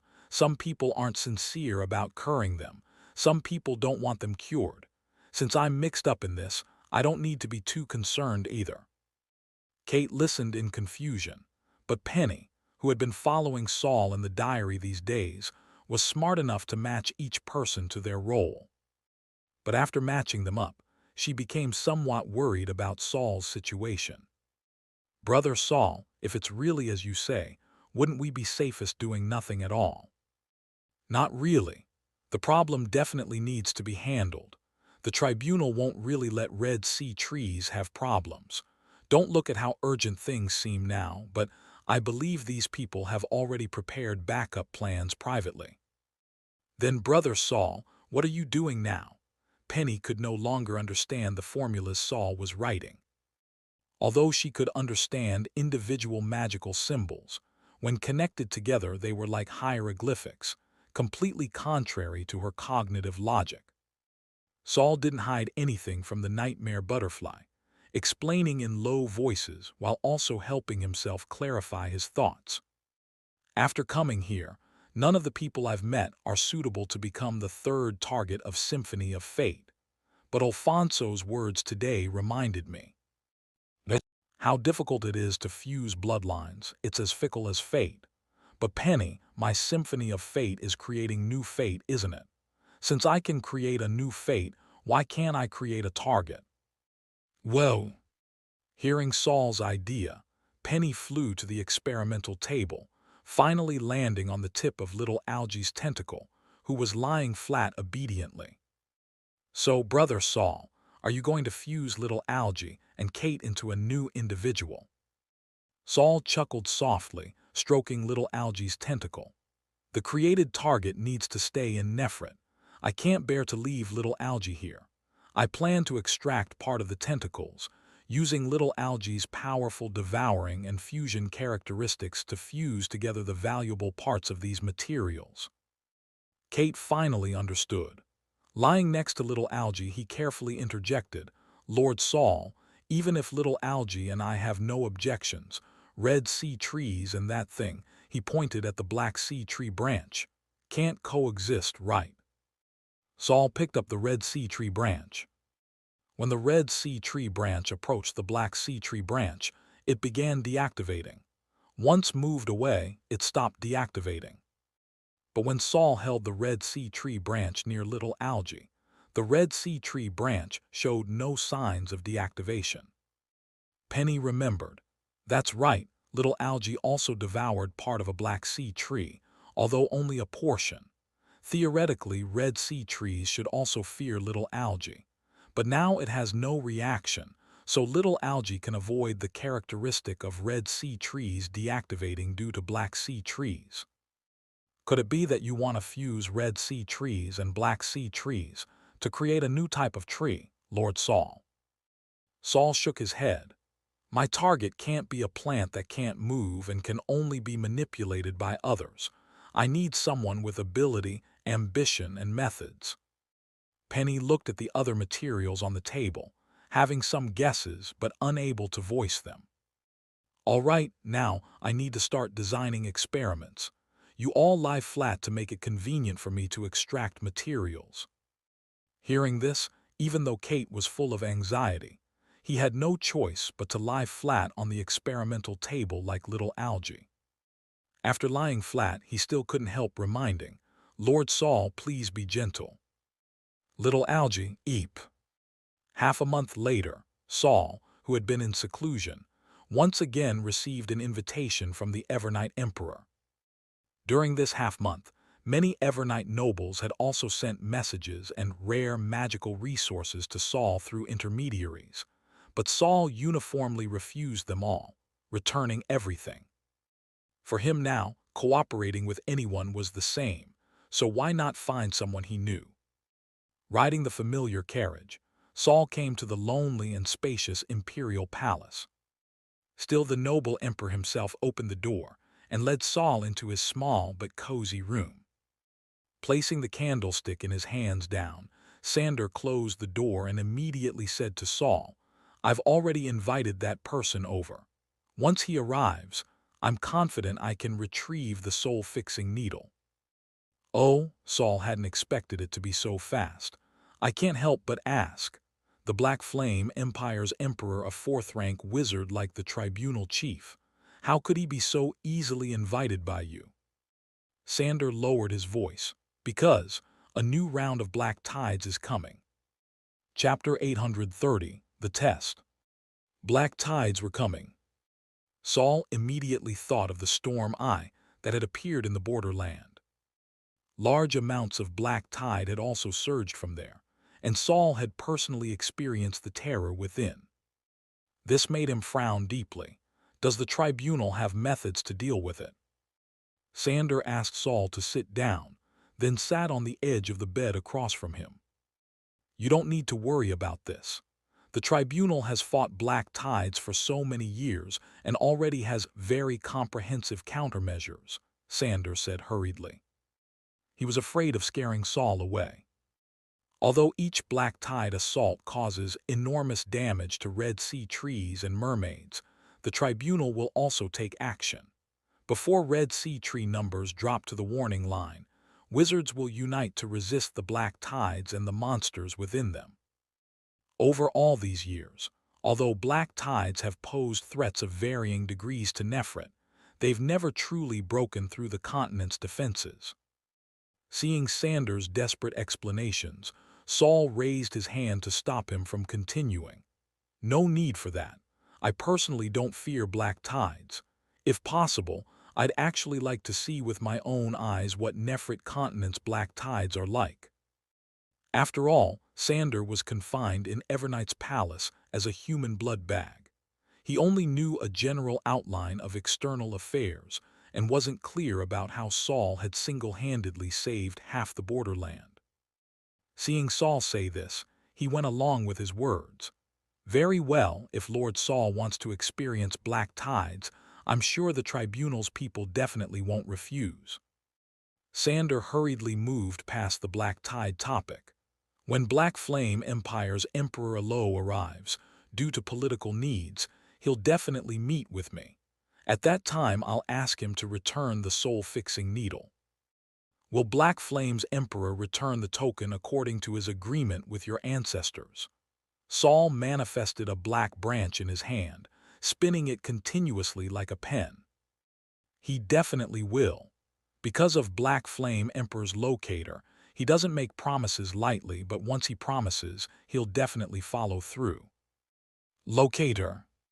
Regarding promise-related locators, Saul knew two directions. One like his own, related to fate and causality, and another related to contracts. But regardless of which type, Black Flame's Emperor indeed wouldn't break faith easily. Just like when Saul used causality, unless he was willing to bear enormous causal backlash, he would never violate promises after using consequence to cause reasoning and destroy the already produced consequence. If the consequence was destroyed by other factors, it wouldn't backlash on Saul. Everknight's predecessors made a wise choice. The black branch in Saul's hand stopped spinning. Sandor felt relieved and looked at Saul with expectation again. Then, Lord Saul, regarding my heir, I've already arranged for reliable candidates to enter Everknight Palace. She will become the mother of my child. Since Sandor brought up this matter, Saul also told Sandor about his preparations. It's just that the progress differed somewhat from what Sandor had previously envisioned. I'll give you some mermaid bloodline to let you have a special heir. Sandor listened seriously, nodding while listening. However, this heir cannot be born. Sandor was stunned. If his child couldn't be born, what difference was there from having no heir? But, Sandor said halfway, before being interrupted by Saul's raised hand. An heir possessing mermaid royal bloodline would only let you stay in the puppet position for 2 more years. When your body gets worse and massive bloodletting threatens your life, the tribunal's people will definitely drain you of your final value. Then support your heir to the emperor's throne and have him continue your fate. Sandor also knew Saul spoke the truth. Even if he planned to use his sister's special nature and his remaining time to build a new force, it would only be seeking a stable refuge under the shadow of tribunal wizards. An ordinary person couldn't truly solve problems. So rather than giving you an heir, it's better to give you a backer. A backer? Sandor's gaze wandered uncertainly. He wanted a guarantee to regain worldly power, but he didn't want to follow Saul in causing trouble. A mere mortal following Saul in causing trouble. Those great wizards could kill him with just a glance. Even if they temporarily didn't kill him for mermaid breeding purposes, they'd probably directly erase his consciousness and make him a simple blood bank. Just like that mermaid princess in the adjacent room. Living as a specimen. Seeing that before he'd said anything, Sandor across from him was already shocked and terrified to the point of losing emotional control. Saul was quite helpless. He understood Sandor's fear of wizards, but if he was only satisfied with surviving a few more years, why would Saul risk helping him? Saul didn't explain or comfort Sandor. What he was about to do wouldn't put him on the tribunal's opposing side, but it would challenge some people's interests. If Sandor didn't have sufficient courage, he'd better switch to another collaboration partner. He quietly observed Sandor, the black branch in his hand beginning to dance and spin at his fingertips again. Sandor's forehead began sweating, his attention unconsciously drawn to the branch dancing at Saul's fingertips. What was that?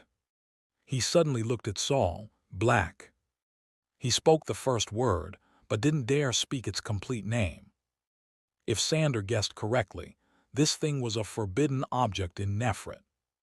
How dare Saul bring it here? Sandor felt his brain was about to stop functioning. What to do? A blue butterfly flew through Sandor's eyes. Like ice thrown into boiling water, it immediately calmed Sandor's chaotic heart. He took a deep breath, the expression in his eyes gradually becoming resolute. Anyway, losing the gamble is just death.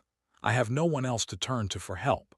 Black Flame's emperor will honor his promise to return the soul-fixing needle, but that's also because he doesn't know the thing he's keeping is the soul-fixing needle. So he's only responsible for safekeeping and won't do anything that affects the tribunal. What Saul is saying now, though hiding dangerous signals, also shows that compared to me, Saul is plotting much more. Under his sister Mido's reminder, Sander finally realized the opportunity hidden behind the danger. He stood up abruptly. "Lord Saul, whatever you want to do, I'll cooperate with all my strength." Saul clearly saw the blue butterfly in Sander's eyes and smiled satisfactorily. This time, Saul's true collaboration partner was actually Mido. Only Mido, who had struggled to survive in Blue Water Bay as an ordinary person's soul and became a special spirit body living within Sander's body, had hope of controlling the third target Saul would create. Once you agree, there's no chance to regret it. Saul stood up, using the black branch in his hand to press against Sander's forehead. With just a little force, he could pierce through his skull. "I'll take Mido first. As for her body, you don't need to worry. I'll give her a form capable of influencing the entire Red Sea. You just need to be responsible for drawing away others' attention for your sister during this time." Chapter 831, Mr. Blackfish. Beneath the Red Sea trees was a space hidden under the seabed. This place had waterways complex enough for someone to get lost in for a lifetime, tangled seaweed, and numerous concealment arrangements set up by the mermaids hiding within. Mermaid Aqua passed through a narrow waterway and arrived at the most hidden area of this underwater space. 5 mermaids were already hiding here. When Aqua appeared, they emerged from crevices in rocks and sand. These 5 mermaids all shared a common characteristic. Parts of the scales on their tails were cyan, and the areas were quite large. Even the one with the least had at least 1/3 of his tail scales in cyan. And these mermaids with cyan scales had much more lively eyes than other mermaids. One of the mermaids swam to Aqua. Little Blue was taken away. Aqua gritted his teeth. Although he hadn't been at the scene, when Little Blue took his place and stayed above, it meant Little Blue would very likely be killed or taken away by the pursuing wizards. "It's my fault." Aqua didn't shirk responsibility. "I was rash to go observe that new wizard." It was because a few days ago, when meeting with Coral, she mentioned a newly arrived wizard whose scent was particularly familiar, that he couldn't resist getting slightly closer to observe him. But who would have thought the other party's mental power was so strong? Aqua's soul body was very special, possessing extremely strong concealment abilities. Many second-rank wizards could walk over his head without discovering his existence. And those third-rank wizards, especially that male wizard with short red hair, wouldn't discover him as long as the distance was sufficient. But earlier, Aqua had just approached the seabed when he was discovered by that newly arrived wizard.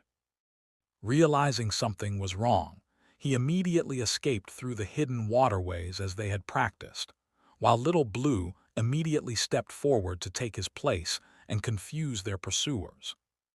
After that, Aqua fled all the way to the edge of the Red Sea, hid for several days, and only returned to their original gathering place after being reminded by other mermaids.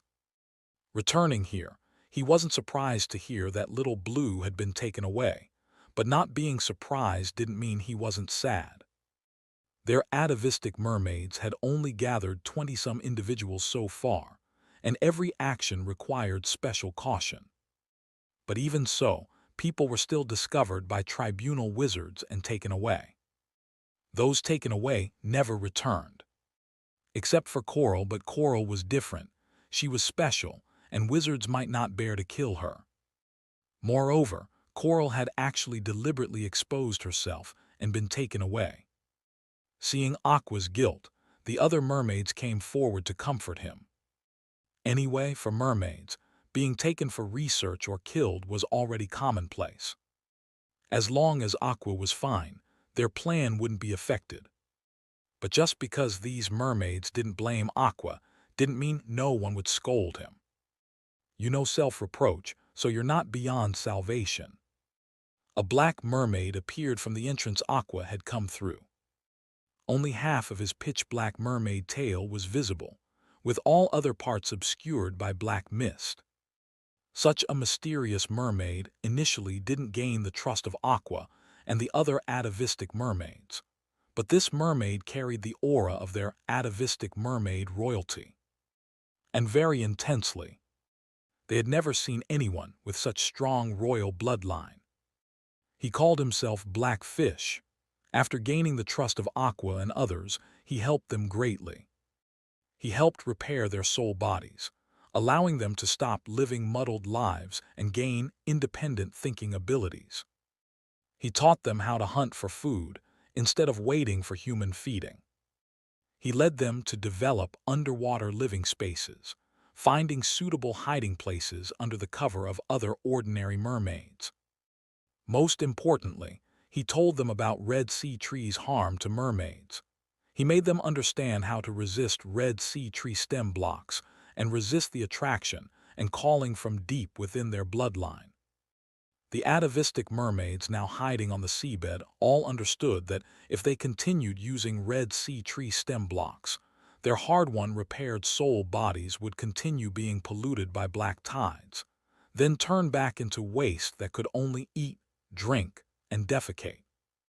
Life had no future, and neither did their race. Facing Mr. Blackfish, Aqua couldn't say a word of rebuttal. I was wrong. He could only admit his mistake again. Blackfish swam to the center of the group. Black tides are about to come. You must not do unnecessary things now. Aqua asked carefully, Mr. Blackfish, but we only have 20-some members now. Isn't the number too few? Even if we people can escape the Red Sea's range, can we settle down safely outside? Blackfish said confidently, I've already found a suitable place outside. As long as you can escape this time, you can first settle there. Then Mr. Blackfish told all the mermaids several precautions before pulling Aqua away alone. The two left the other mermaids gathering caves and came to the middle of a narrow waterway. Blackfish stopped, his back to Aqua. You're usually not a rash mermaid. Why did you go test that newly arrived wizard? Aqua had long wanted to tell Mr. Blackfish about this. Mr. Blackfish, I was just too curious about that wizard. Is he your disguised identity among humans? Blackfish immediately turned around, his tail almost brushing Aqua's face. Why would you think that? Aqua was somewhat afraid of Blackfish, but steeled himself to say, You understand the wizard side situation very well, so my sister and I have always speculated whether you have a disguised identity within the tribunal. A few days ago, my sister saw a new wizard who had a scent very similar to yours. Similar to mine. Not the same, but that feeling. Besides discovering it on you, it's never appeared on anyone else. Blackfish's face was completely wrapped in black mist, making it impossible to see clearly. But Aqua felt the other party was extremely terrifying in that instant. The black mist wrapped around the other party seemed to be transforming into sharp mouths wanting to tear at his flesh and blood. Aqua shrank his neck, but the terrifying aura around Mr. Blackfish quickly disappeared. He returned to his original peaceful demeanor. That's not me. You must not actively contact him in the future, especially you. Stay far away and don't appear before him. Aqua heard from Mr. Blackfish's words that he seemed to know that newly arrived wizard, but to avoid angering him again, he just nodded without voicing his speculation. After finishing discussing Saul's matter, their conversation turned to the most important topic. I'll warn you one last time. After this black tide recedes, regardless of what happens, you few must leave according to the predetermined plan and route. I'll meet up with you halfway. Remember, regardless of what happens. Aqua had long memorized the escape route by heart, but he still felt somewhat uneasy. "Mr. Blackfish, may I ask what will happen? I'm not trying to pry into your plans, just I want to be mentally prepared." Blackfish looked at Aqua and couldn't help sighing inwardly. Mermaids, even atavistic mermaids, currently have two weak minds. But no matter, after experiencing that event, they should gain some improvement. They must improve or they'll waste such excellent bodies. Chapter 832, Royer's Invitation. Saul closed the door. This was already the third noble visitor he had refused. "If it's still people like this, don't bring them to find me any more," he said to the attendant nearby. But the attendant looked troubled. "Lord Codgel represents one of Evernight's dukes. I can't afford to offend him either." Saul tapped his chin. "Then tell them that the next person who bothers me will become fish feed." Seeing the attendant's stunned expression, Saul smiled without emphasizing again that he wasn't joking. Anyway, if someone really came, then future people would know whether he was joking or not. Saul returned to the palace interior, where there was still a guest. Royer was leaning against a pillar in the center of the palace, smiling happily. "Those nobles are annoying, right? But don't worry, they're also very smart. They'll desperately test your tolerance limits, but as soon as you show the slightest impatience, they'll obediently retreat." Royer curled his lip. "Those who don't know to retreat have long been cleaned out." "I hope so," Saul said in a low voice. "I don't like raising fish." Royer nodded. "I don't like it either, but there's no choice. Mermaids are like fertilizer for Red Sea trees. Without them, Red Sea trees can't continue growing." He followed Saul into the laboratory. Royer was quite thick-skinned. As long as Saul didn't directly stop him, he dared to follow in and flip through others' notes. And Saul glanced sideways, but didn't prevent Royer from entering. Anyway, from these surface materials, Royer couldn't tell what raw materials he had fused. Take little algae, for example, who knew what it had eaten. At this moment, the most conspicuous thing placed on the experimental table was a soft, red mass of flesh. That mass of flesh was trembling, and when Royer approached, it seemed to want to escape, as if it had its own consciousness. "What is this?" Royer bent down, carefully observing this red mass of flesh.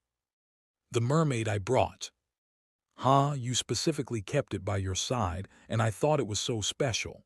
You killed it just like that." Saul poked the flesh mass in front of him with a glass rod. "I kept it because it was useful. I killed it also because it was useful."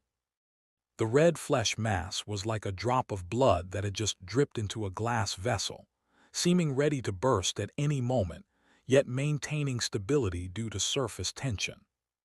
Royer was indeed a third-rank wizard. After just a few observations, he discovered the problem.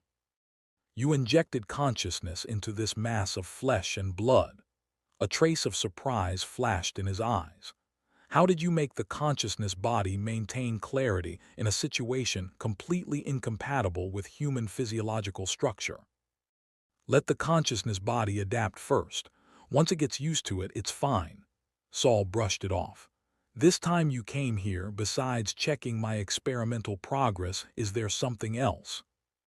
Royer straightened up. "Haha, how can it be called checking? It's just everyone discussing together. But speaking of which, Alfonso looks dull, but he's also researched mermaids for decades.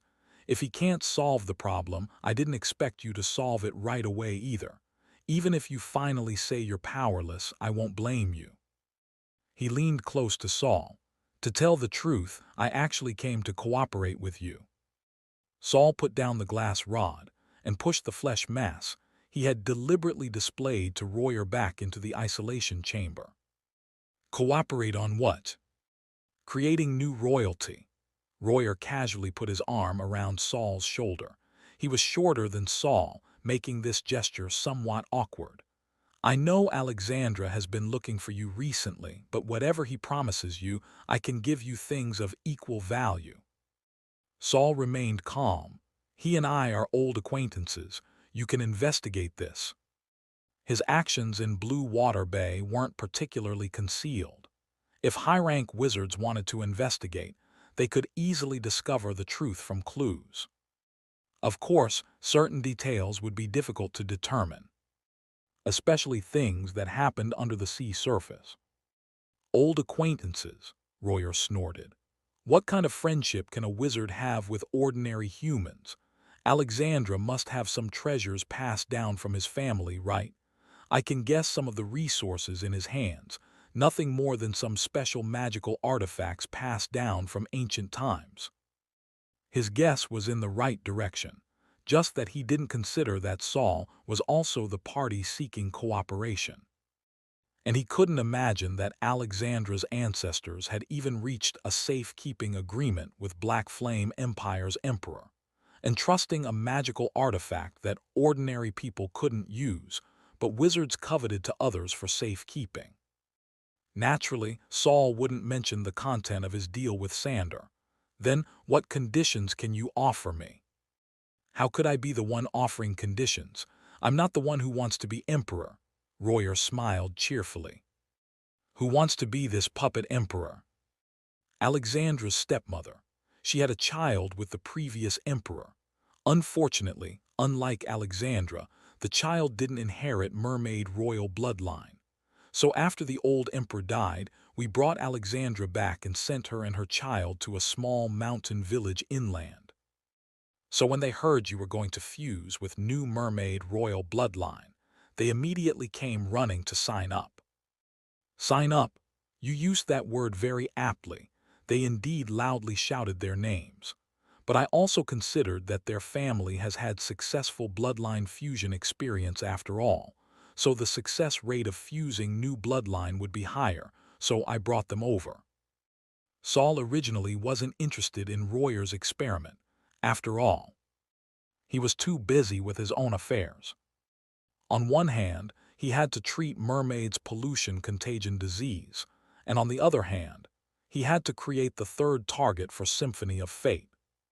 But just as Saul was about to refuse, he suddenly thought of a problem. If I help you with bloodline fusion experiments, can I access the mermaid royal bloodline stored by the tribunal? Royer stroked his chin. You're indeed still interested in mermaids. Fine. If you can help me with fusion experiments, I can promise you right now that I'll give you at least 1/10 of the original royal bloodline for initial research. Royer winked at Saul. How about it? I'm quite generous, right? I heard you haven't even touched Alfonso's portion yet. Haha, don't look at his official business manner. He's actually very stingy. Saul clicked his tongue. Then let's try it. I'm not interested in fusing bloodlines, but I've indeed coveted the original royal bloodline for a long time. Royer's gaze seemed to casually sweep across the entire laboratory, finally settling on a small water tank. Are you planning to raise other fish species? That small glass tank currently had no water and was clean and empty. Not fish, Saul changed the subject. When will the bloodline fusion experiment begin? So eager, Royer had achieved his purpose and headed outside. In a couple days. Tomorrow Lord Alo from Black Flame Empire will arrive, and during this time all projects must be suspended. After we've entertained him, we'll conduct the experiments. Chapter 833, Black Flames Alo. Receiving a neighboring country's emperor was an extremely troublesome matter. Even though this wizard emperor didn't care about ceremonial formalities, some procedural matters had to be observed. Sander also rarely put on the full imperial regalia of Evernight Empire, adorning himself with various jewels. Most importantly, he wore a golden crown encrusted with rubies and held a golden scepter topped with a fist-sized ruby of the same color. Gold represented the majesty of Evernight's royal family, while rubies represented Red Sea trees. They were Evernight's responsibility and also Evernight's pride. Sander looked at himself in the mirror. Even though he clearly knew he was just a temporary puppet, at this moment he couldn't help but feel a surge of intense pride. Someday, I too will imbue this scepter with real power. Thinking about it now, although Saul's plan was extremely risky, it was truly the method that could resolve his awkward situation. Otherwise, even if he regained power through an heir, he would essentially still just be a mobile blood bank. Evernight and the tribunal wouldn't truly take him seriously. Your Majesty, His Majesty the Black Flame Emperor has already headed to Evernight's Star Palace. The tall and mighty guard bowed respectfully nearby. Having been emperor for several years, Sander naturally understood what the guard meant. Let's go. Sander took one last look in the mirror, then holding his scepter, walked out of the rest room with his head held high. Passing through a long corridor, Sander arrived at the reception hall where he would meet the Black Flame Emperor. The entire hall was resplendent with gold and jade, luxurious from ceiling to carpet. But Sander knew that once the Black Flame Empire's emperor left, this place would return to its original spacious but empty state. As soon as Sander sat on the central throne following the attendant's instructions, he saw the double doors on the side being pushed open. However, contrary to Sander's expectations, the person pushing the door was actually the Black Flame Emperor himself, Wizard Alo. Unlike Sander's luxurious attire, Emperor Alo across from him wore only a simple black formal outfit with subtle patterns. Even the crown he wore was strange, like a wreath made of thorns. Only this wreath was much more ferocious than one made of fresh flowers. It looked like it completely disregarded comfort. If an ordinary person wore it, the thorn spikes on the crown would probably pierce into their flesh. However, compared to the Black Flame Emperor's simple attire, his demeanor carried an inherent sense of condescending scrutiny. He looked up at Sander with emotionless eyes, yet his gaze was like sharp arrows that made Sander's skin ache. Though Sander was clearly sitting on the elevated throne, he felt as if he was being looked down upon by the other party. The Black Flame Emperor was followed by only one attendant. The attendant was also dressed entirely in black, without any ornaments, appearing thin and small, not even as tall as Sander. He kept his head lowered and was very inconspicuous. But Sander had already been specifically warned. This inconspicuous attendant with little presence was actually also a third-rank wizard. Seeing the Black Flame Emperor approaching, Sander stood up from his seat. With the attendant's prompting, the two emperors greeted each other. Attendants from both sides also bowed to the other's emperor. The third-rank attendant, brought by the Black Flame Emperor, bowed to Sander without any attitude. This made Sander feel somewhat satisfied. But before the balloon of pride in his heart could take flight, it was popped by the Black Flame Emperor's next words. "All right, now that I've seen your emperor too, take me to see Frim. Don't tell me he doesn't have time now. I'll go find him in the maze corridor myself." The attendant behind Sander immediately smiled in response. "Chief Frim is also waiting for you. We've prepared a passage for you." The Black Flame Emperor nodded slightly, looking back at the attendant behind him. "Let's go." After the simplest meeting ceremony, Sander was completely ignored.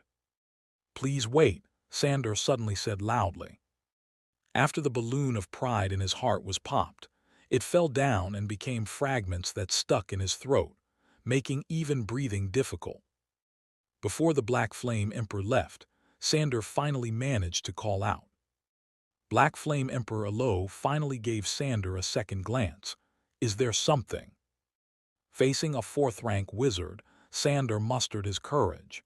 The two countries haven't exchanged meeting gifts yet. Alo waved his hand dismissively. "No need for such trouble. The thought is what counts." "But what thoughts do you have?" Sander suppressed the urge to complain and continued speaking quickly. "I demand an exchange of meeting gifts, and please ask the Black Flame Emperor to honor the agreement between our two countries, especially the agreement with Evernight III." Alo didn't want to deal with Sander at all, but upon hearing him mention Evernight III, he finally remembered he had a promise. "Fine, since you want it so much." Elo raised his hand and broke off a golden spike from his thorn crown, about as long as a pinky finger, looking like it could be exchanged for some money. He casually threw the golden spike, and it landed precisely in Sandor's palm. "All right, just put your gift on my airship. I'll take it when I leave." After speaking, the Black Flame Emperor left Evernight Palace without looking back. With the Black Flame Emperor's departure, other people in Evernight Palace gradually followed and left, or went to handle other matters. In the end, only Sandor remained, sitting alone on the high throne. He looked at the empty palace before him, tightly gripping the golden spike in his hand until his palm was pierced and bleeding. After a moment, he walked alone back to that small living room in the corner of the palace. Taking off his luxurious decorations, wiping the lead powder from his face, discarding the crown and scepter, he only kept the golden spike the Black Flame Emperor had thrown to him as a gift. When his anger had calmed slightly, Sandor shook the golden bell beside his bed. After a moment, an attendant knocked on the door outside. "Your Majesty, what are your orders?" "Invite Wizard Saul here." "Your Majesty, Wizard Saul is probably with Wizard Alfonso, welcoming the Black Flame Emperor right now. He probably doesn't have time to come over." Crash! Inside the room, Sandor swept all the ornaments on the table to the floor. But contrary to this crude action, his expression was unusually calm. No one spoke outside the door. After another moment, Sandor said, "Then wait until Wizard Saul is not busy, then invite him over." "Yes, Your Majesty." "You may withdraw," Sandor said weakly. "Yes, Your Majesty." The footsteps gradually faded away. Sandor sat on his soft, large bed, imitating Saul by playing with the golden spike the Black Flame Emperor had given him between his fingertips. Although his earlier anger had more or less been partly an act, when he saw everyone leave, leaving him only an empty palace, even though he was mentally prepared, Sandor still felt uncontrollable anger and an extreme desire for power and authority. While Sandor was alone tasting humiliation, Saul was somewhat reluctantly brought by Alfonso to meet the Black Flame Emperor. "What do you want me to do?" Saul asked Alfonso in a low voice. "My experiment has reached a critical moment." Chapter 834, Black Tide Conference 1. Alfonso could see that Saul genuinely didn't want to come here and join the commotion, but today's meeting was specifically ordered by Chief Frim himself, requiring Saul's attendance. Today's meeting concerns the coming Black Tide. The chief specifically named you to attend. Saul remained unmoved. Having him attend didn't mean they'd give him important tasks. At most, he'd be there as backup. As for whether he'd be used as cannon fodder, that depended on whether his own strength could impress the tribunal's people. Though reluctant, Saul could only put down his experiment and follow Alfonso through Evernight Palace. Finally, their figures appeared outside the royal palace. The meeting isn't being held in Evernight Palace." Saul saw soldiers and wizards outside and realized this meeting's scale was probably much larger than he'd imagined. Outside Evernight Palace, a huge sunken-style conference hall had appeared at some unknown time. Like a lecture theater, the center of the conference hall was lowest, with rows of seats rising around it. Since it was already dark, burning torches illuminated each row of passages. As for why they used torches instead of more energy-efficient and convenient glowstones, Saul didn't know.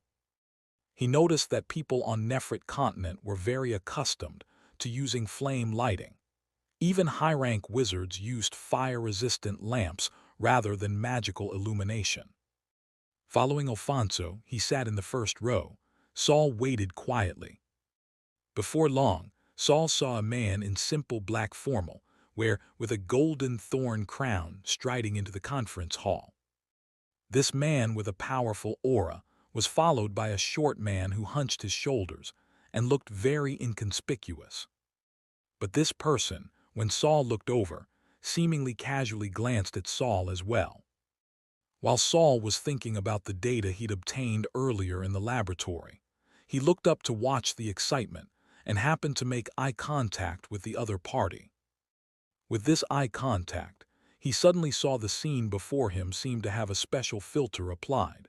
The sky actually began raining flower petals. Before his surprise could fully manifest, the petals that had originally covered the ground suddenly disappeared, as if it had been a dream. Saul looked left and right. Besides him, no one else seemed to have seen the petal rain. Even Alfonso, sitting beside him, looked completely calm. Saul turned to ask Alfonso, "Alfonso, did you just see?"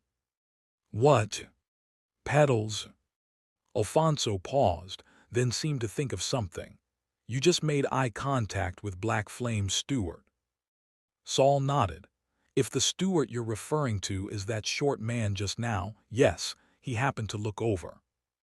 Alfonso looked at Saul again, as if returning to how he'd sized him up on Saul's first day in Evernight. Steward is a third-rank wizard specializing in poison attribute magic, but the poisons he creates are all very special, generally not used in direct combat. It's said one type can test others' soul bodies through illusions and apply marks. Anyone marked by him will be discovered once they appear near him. Marking so forcibly, isn't he afraid of angering people? Saul said with some dissatisfaction. He was already using mental power to scan his entire body, trying to see where the other party had applied a mark. Alfonso slowly shook his head. "It's useless. Stewart won't attack fourth-rank wizards, but none of the other marked people have found where they were marked. The marking process is very brief.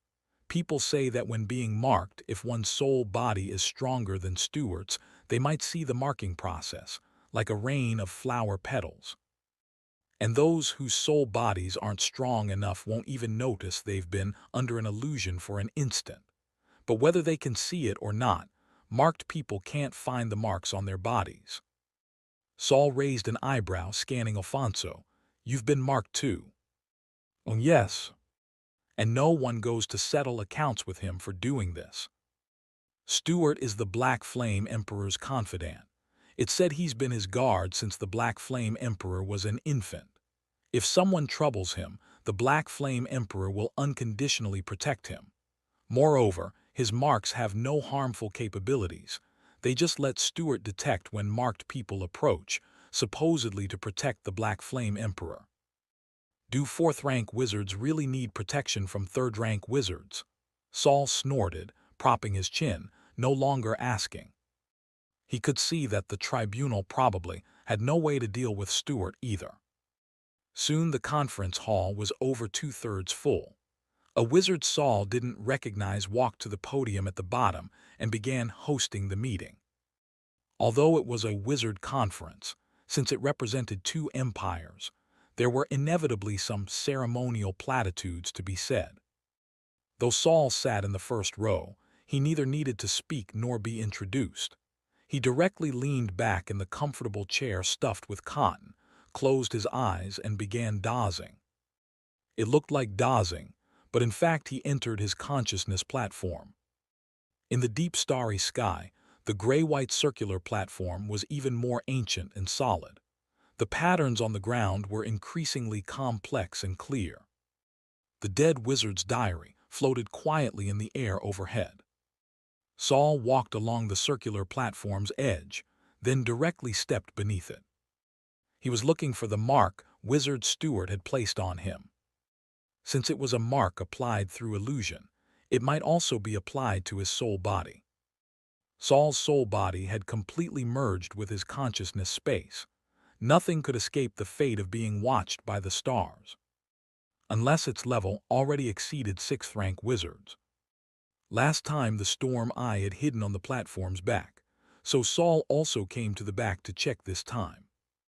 But he didn't find anything abnormal. After circling once and returning to the front, Saul looked up at the diary. Not on the platform. Impossible in the starry sky. Could it be in the diary? Saul raised his hand, and the huge diary overhead automatically shrank and fell into his palm. The diary's pages turned automatically according to Saul's consciousness. But when the last page's back cover closed, Saul still hadn't found anything abnormal. This steward has some skill. No wonder no one has ever found his marks. Though he'd tried twice without finding the mark, Saul wasn't anxious. So far, he had at least 3 more methods to try. The most crude would be transforming into fate lines, having the eyes help him find the mark. But doing so would rely too much on the prismatic world. And the more contact Saul had with those fellows who called themselves death demons, the more wary he became of them. Compared to death demons, the diary is more handy. Saul's mental power trembled slightly. The diary reopened, and black lines constructed on the white pages. These lines extended in all directions, quickly outlining the entire consciousness space into a world composed purely of black lines, as if it had become a 3-dimensional sketch. Saul's mental fluctuations carefully swept over every inch of the world's lines. Initially, there was no feedback. Even the diary can't detect it. That shouldn't be right. Saul scanned the entire consciousness space again. Suddenly, he discovered something and couldn't help but smile. Indeed, the most familiar stranger is oneself. Chapter 835, Black Tide Conference 2. Saul discovered a small protrusion behind his ear, like a mole. You might know of its existence, but more likely be completely unfamiliar with it. When Saul observed his consciousness space from the diary's perspective, he discovered that somewhere on his body existed something completely different from his death fate. Factors that could potentially cause Saul's death were insignificant before it, while factors that could eliminate the mark might actually be beneficial to Saul. After finding the mark, Saul didn't immediately destroy it. He thought for a moment and allowed it to remain on his soul body. Keeping this mental power mark might be useful at some future moment. Things like trump cards naturally couldn't be known by others before use. Closing the diary, the world changed from black and white back to color. Saul opened his eyes, left the consciousness platform, and returned to the conference hall. The conference hall was now bustling and noisy like a marketplace. Although Alfonso beside him still maintained silence, his furrowed brow suggested he was seriously considering something. The originally serious meeting between 2 countries had become a free discussion, which instead aroused Saul's interest. "What are you discussing?" Before Alfonso could answer, Royer, who had somehow sat on Alfonso's other side, turned to look over with an expression of mixed amusement and exasperation. "I'm really impressed. In such circumstances, Saul, you actually started meditating." Saul didn't refute, just looked around. "Since it's so noisy here, if there's nothing important, I'll leave first." "How can you leave?" Royer laughed. "What's currently being discussed has a lot to do with you." He leaned forward. "Saul, I'm asking you seriously. Do you have confidence in curing the pollution on the mermaids? At the very least, preventing the disease from spreading among mermaids." Rarely seeing Royer's face without a smile, Saul also became serious and answered earnestly. "Treatment isn't a problem, but the current difficulty lies in prevention and transmission. I don't have rigorous experimental data to support me, so I can't tell you how confident I am or whether I have confidence. I can only tell you that I currently have some ideas, but whether I can achieve them still requires verifying my theoretical assumptions." Both being wizards, Alfonso and Royer understood Saul's meaning. Royer nudged Alfonso in the middle with his elbow. "Look at you, researching mermaids for so many years yet can't even solve a pollution disease." Alfonso answered seriously. "My mermaid research mainly focuses on bloodline fusion and mermaid modification. I'm not responsible for treating illnesses. He even blamed Royer in return. Previously, whenever mermaids got sick or had physical problems, you directly killed and discarded them, giving me no opportunity to practice healing abilities. Royer was rendered speechless, as if it was because of him that Alfonso couldn't treat mermaids. But thinking about it carefully, it seemed that was indeed the case. Royer had always looked down on the mermaid race, considering them merely appendages of Red Sea trees. There were multiple methods to solve black tide pollution that Red Sea trees couldn't absorb. Raising mermaids was just one of the less energy-consuming methods. Royer sat back in his seat, looking somewhat embarrassed.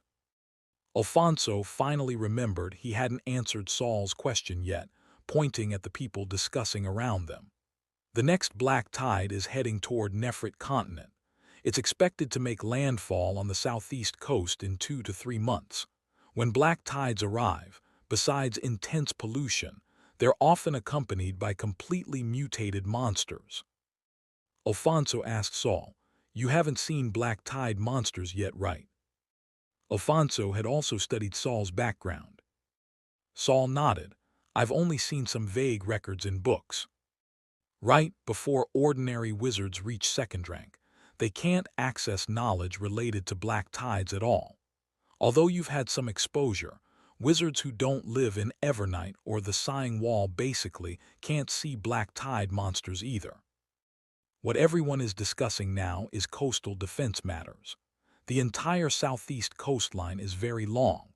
Once black tides arrive, wizards need to be specifically assigned to guard every few thousand meters. Once black tide monsters appear, the nearest third-rank wizards must be deployed for support. So how to allocate guard areas and how to assign third-rank wizards both require serious discussion. While Alfonso was explaining, two wizards happened to approach together. They looked constrained, each holding a piece of parchment. "Lord Royer," one of them mustered courage to step forward, "we'd like to apply to patrol the area you're responsible for." Royer had just been confronted by Alfonso and was in no mood. "Just submit your applications to the court laboratory. I'm busy now." The two wizards hadn't expected Royer wouldn't even give them a chance to introduce themselves. They exchanged glances, ultimately not daring to stay when a third-rank wizard was dismissing them, and could only leave looking disappointed. Saul found it interesting and asked Alfonso, "Why didn't they ask you? Do they look down on you as a third-rank wizard?" As expected, Alfonso answered seriously again, "I need to monitor the mermaid's condition and won't go out to fight." When black tides arrive, Red Sea trees face dramatically increased pressure absorbing pollution. We must ensure mermaids quickly devour stem blocks, and when mermaid mutations occur, promptly clear the corpses. It seems every time black tides come, mermaids die in large numbers. Alfonso nodded. "Yes, I've been researching how to make mermaid bodies withstand more pollution. At the same time, I need to improve their reproductive capabilities to ensure mermaids are always available for replenishment." Indeed, even Alfonso, who wasn't as dismissive of mermaids as Royer, conducted experiments primarily focused on sacrificing mermaid populations to protect Red Sea trees. Fortunately, mermaids' intelligence wasn't very high, otherwise who would willingly become Red Sea trees' janitors. At critical moments, they were still the first to be abandoned. Saul's curiosity was satisfied, and his gaze moved to other parts of the conference hall. Soon he noticed Wizard Stuart sitting diagonally across, also in the first row. Stuart was curled up small, sitting to the left of the Black Flame Emperor. Next to the powerfully imposing Black Flame Emperor, he was quiet as a shadow.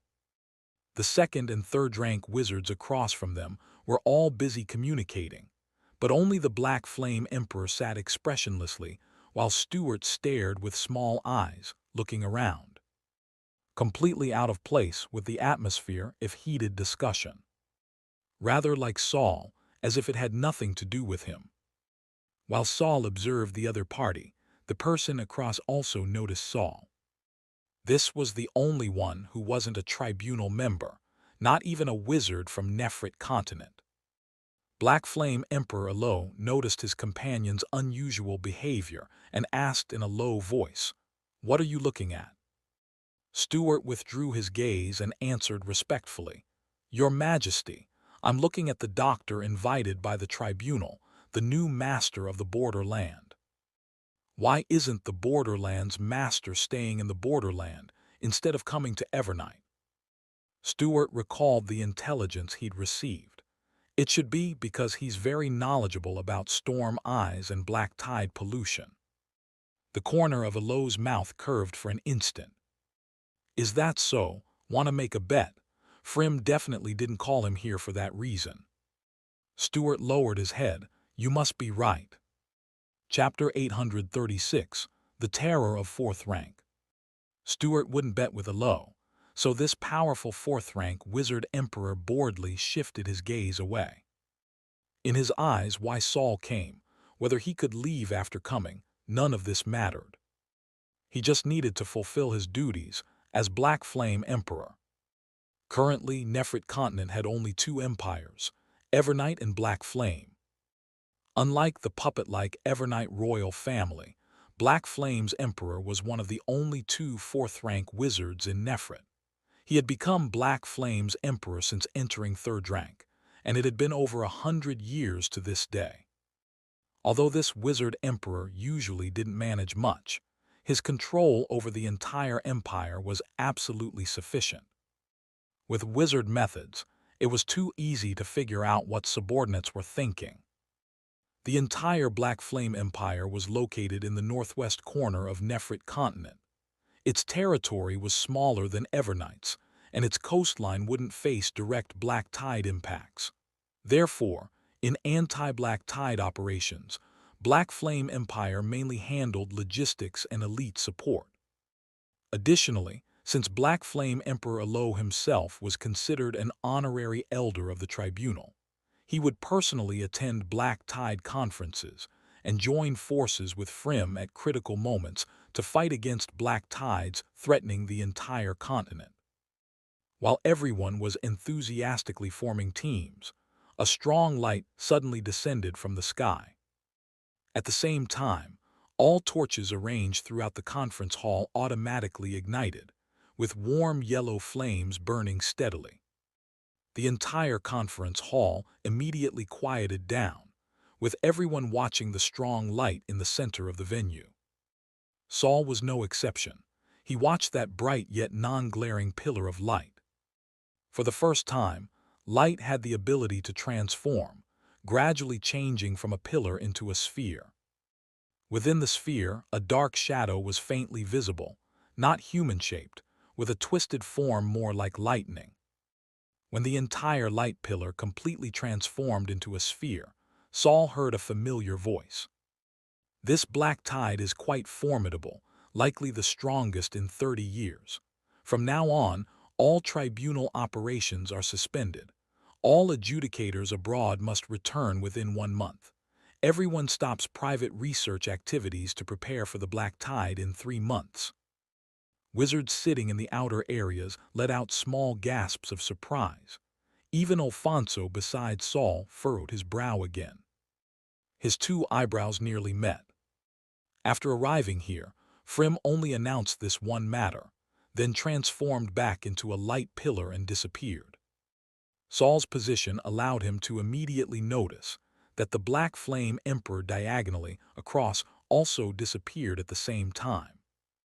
Two fourth-rank wizards. It seems there are other matters to discuss privately.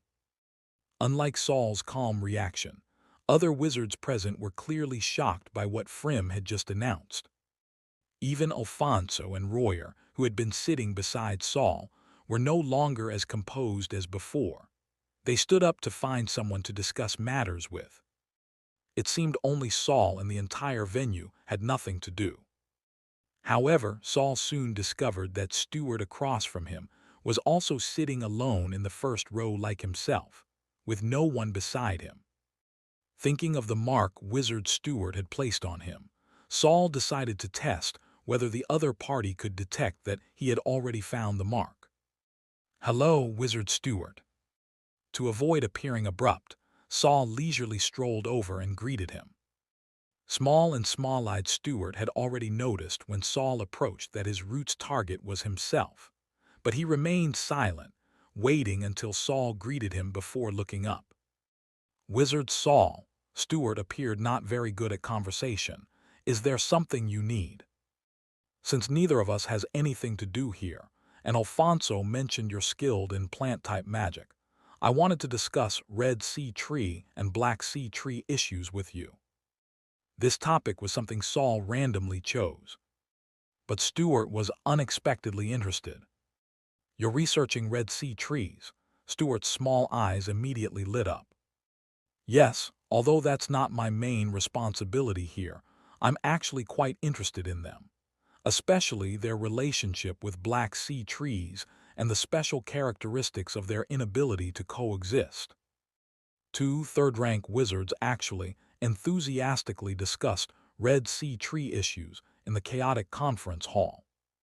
Tribunal wizards were generally wary of Black Sea trees because wherever Black Sea trees existed, Red Sea trees would wither.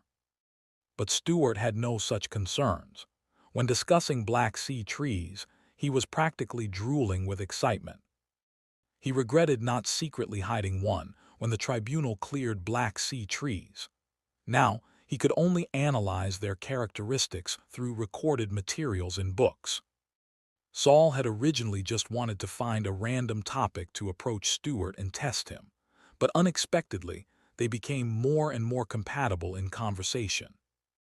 Just as they were deep in discussion and agreeing to visit Saul's laboratory later, the ground suddenly began violently trembling. The solid conference hall initially wasn't damaged by the earthquake, but then two powerful pressures descended from the sky. Cracks immediately appeared throughout the hall's walls and floor. Thump, thump, thump. Most wizards present were directly pressed to the ground by the powerful pressure. Except for third-rank wizards, everyone else was in dire straits. Even Saul felt suffocated. Though he wanted to breathe, his internal organs weren't quite obedient. His entire body ached faintly, as if he'd suffered internal injuries. Conversely, Stewart's formal wear burst into black flames that seemed to help him resist the powerful pressure. His complexion didn't change much.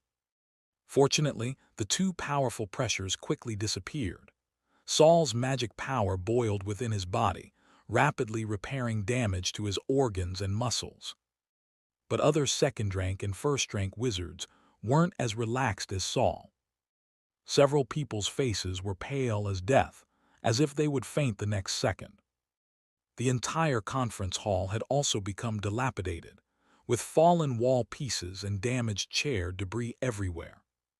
"What happened?" Saul looked up, muttering to himself. "Did the two fourth-rank wizards start fighting?" Although Stewart wasn't affected, his expression wasn't good.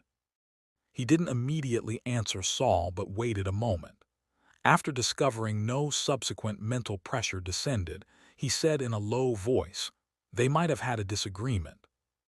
"This level of power is just from a disagreement," Saul sighed. Then fortunately it was only a disagreement. Although Saul had seen the battle between fourth-rank wizard Ophelia and blood-depleted fifth-rank Floco, he had only watched from afar and hadn't been affected by their combat aftermath. This time, he truly felt the terror of fourth-rank wizards.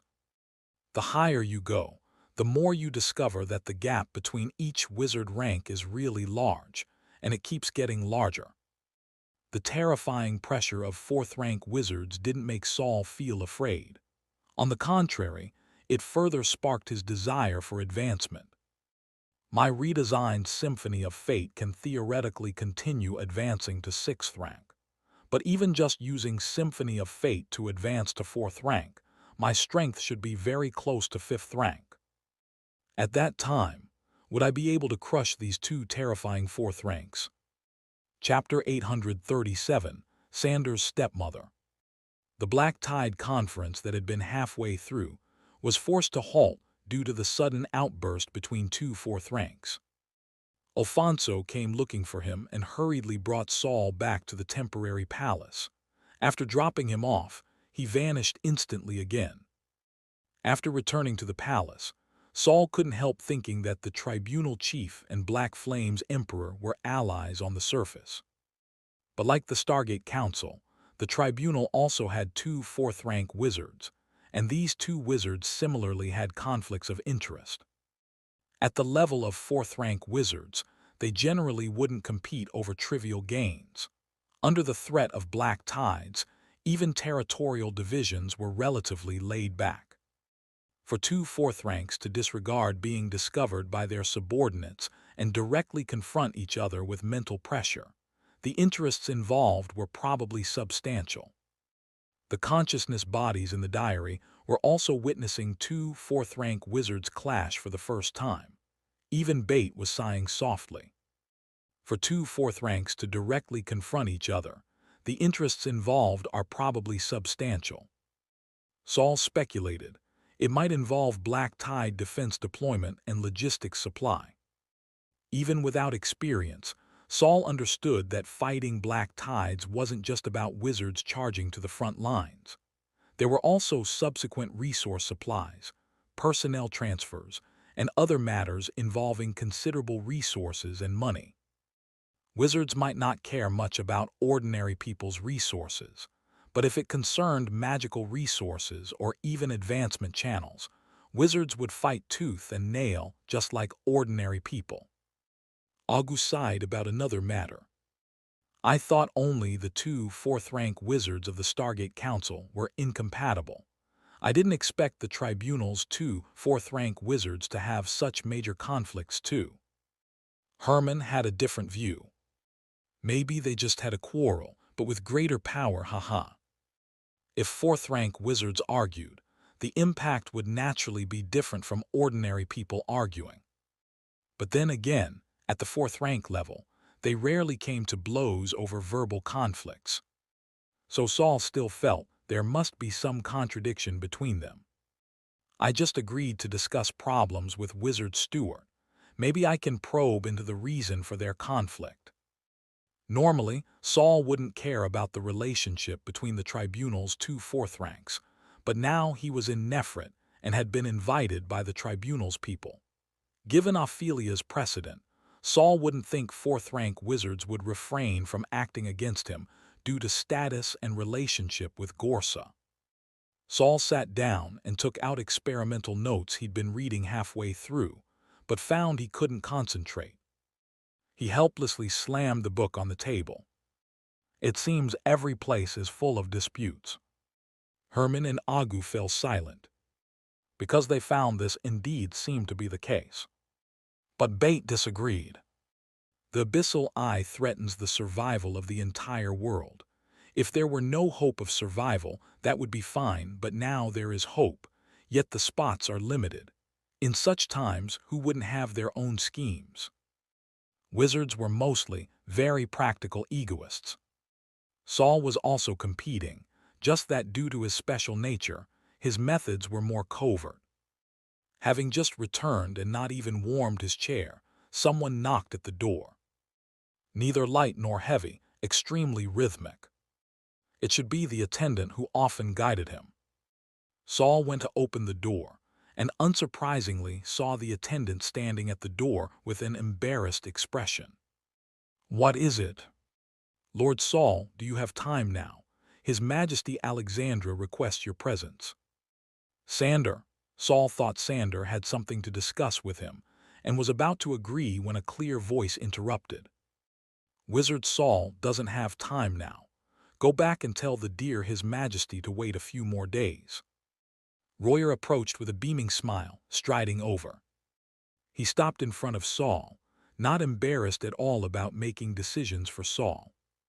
"Saul, our candidate just arrived today. Do you want to see my bloodline fusion experiment?" Had Sandor's stepmother and brother already rushed over from their fief? Saul really wanted to witness Royer's bloodline fusion experiment. So he turned to ask the shrinking attendant, "Is Sander urgent?"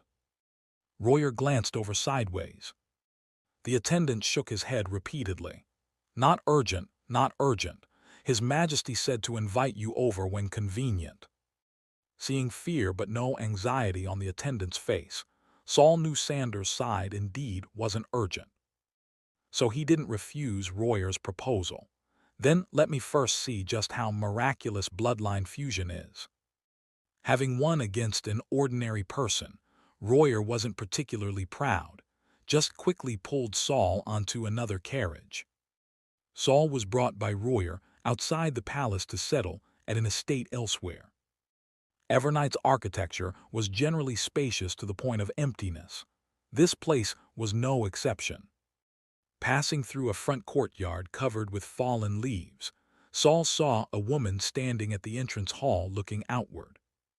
This woman was past 40, but her appearance still showed traces of past beauty. She wore a small, simple golden crown and a dark purple wool dress.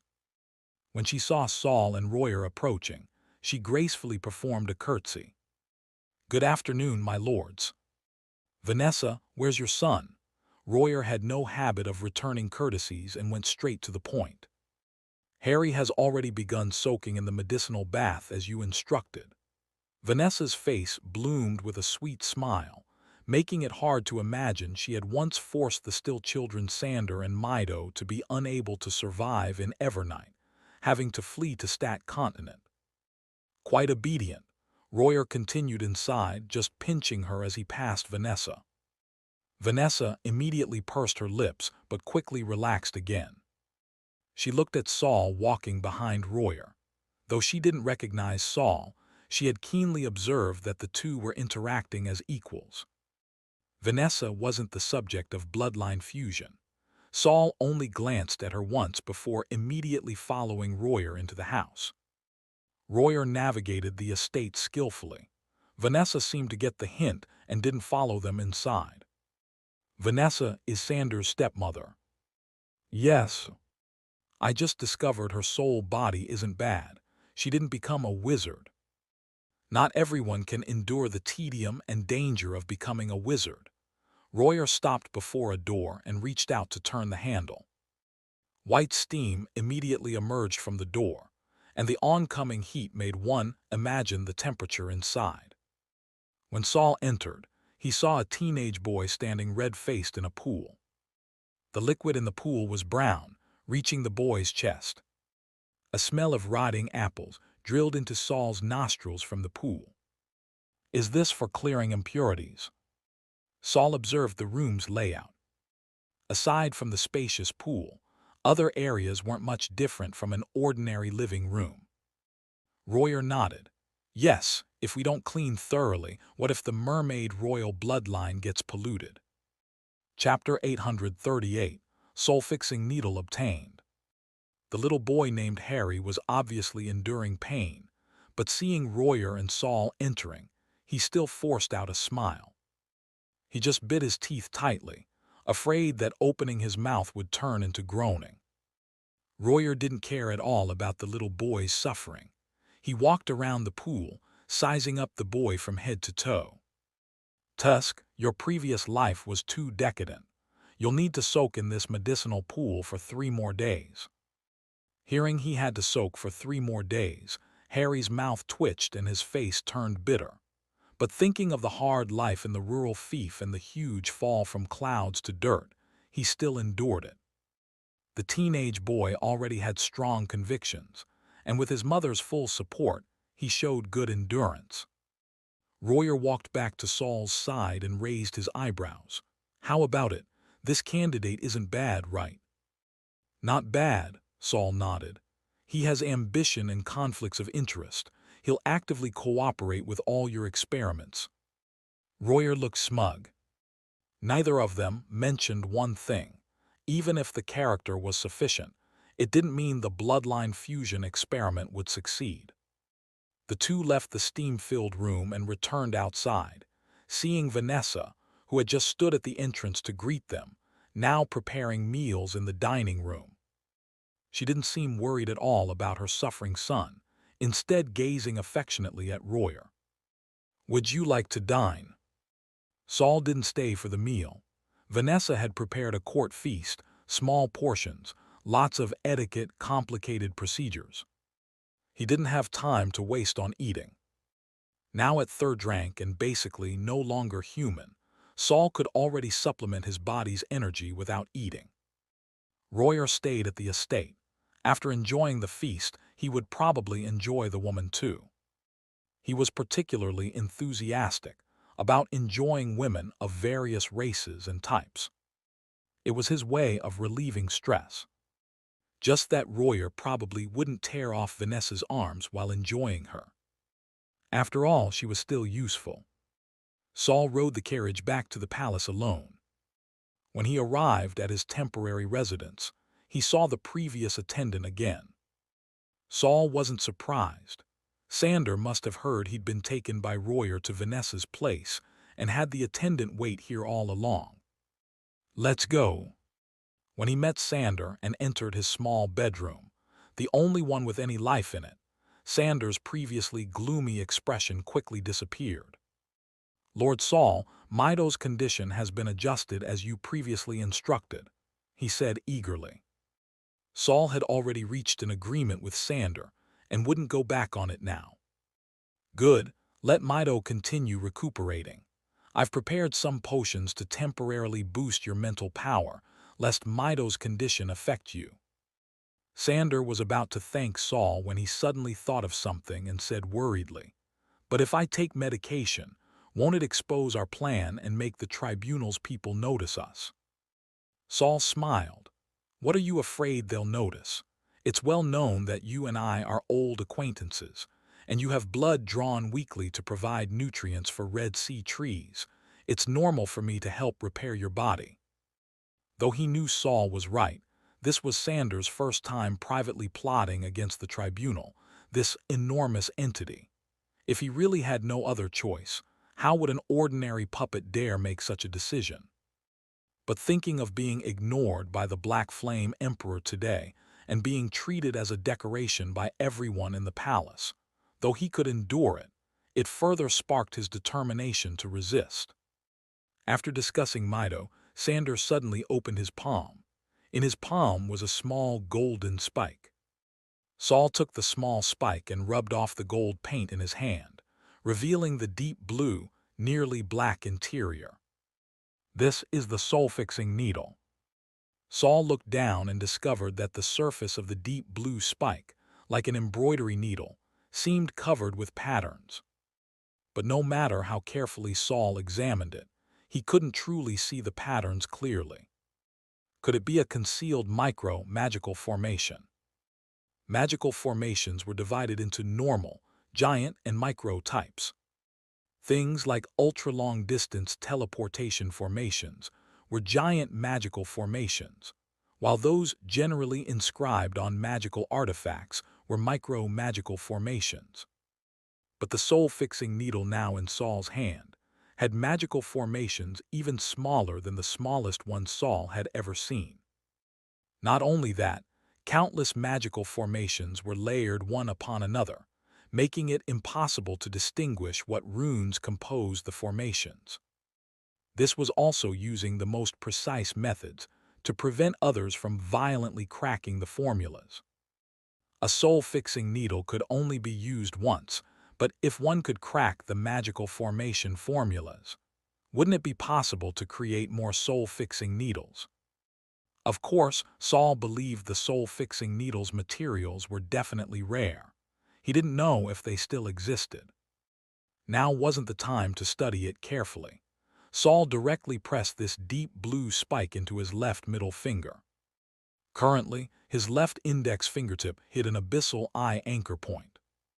His middle fingertip now hit a soul-fixing needle. Though he didn't know if the soul-fixing needle could save souls polluted by anchor points, having two opposing items together gave Saul more peace of mind. "I'm going back. From now on, pay attention to your behavior." Sander nodded seriously. "I understand. I'm an unwilling emperor but not a desperate one." On the surface, Saul's relationship with Sander was still good, so Sander didn't need to worry about being secretly executed after being removed from the emperor's throne by others. His normal ending should be like his previous stepmother and brother, confined to some unremarkable small village for the rest of his life. So Sander would express dissatisfaction now and cause trouble, but wouldn't really flip the table. Having obtained the soul-fixing needle promised by Sander, Saul's plan could officially begin. Returning to his temporary residence, Saul closed his doors to visitors, seeing no one. He took out the soul-fixing needle and used rubbing methods to meticulously copy the magical formation patterns onto a metal nameplate less than 1 millimeter thick. He then resealed the soul-fixing needle, planning to only study the metal nameplate. Though ancient magical artifacts all had concealment functions to prevent detection by outsiders, just in case, it was better to take out the soul-fixing needle itself as little as possible. Currently, research on the soul-fixing needle's magical formations wasn't urgent. Saul just stared at the nameplate for half an hour daily, deepening his impression and understanding of it. The rest of his energy was entirely focused on creating the third target. He calculated formulas while pulling out a black tree branch from his sleeve, spinning it around his right fingertips. Quite reminiscent of Penn spinning from high school in his previous life. The black branch became a blur flying up, down, left, and right. After an unknown amount of time, a weak voice that only Saul could hear spoke up. "Lord Saul, stop spinning. I'm getting dizzy."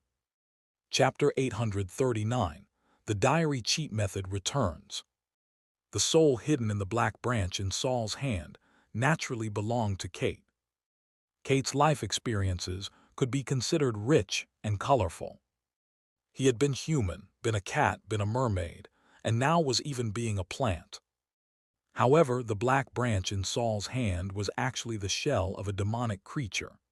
Kate was just temporarily staying inside, helping the future true soul vessel adapt to the soul space within the branch. Simply put, he was warming the bed. And this seemingly pitch-black, unremarkable-looking branch with a rough feel wasn't as ordinary as its appearance suggested.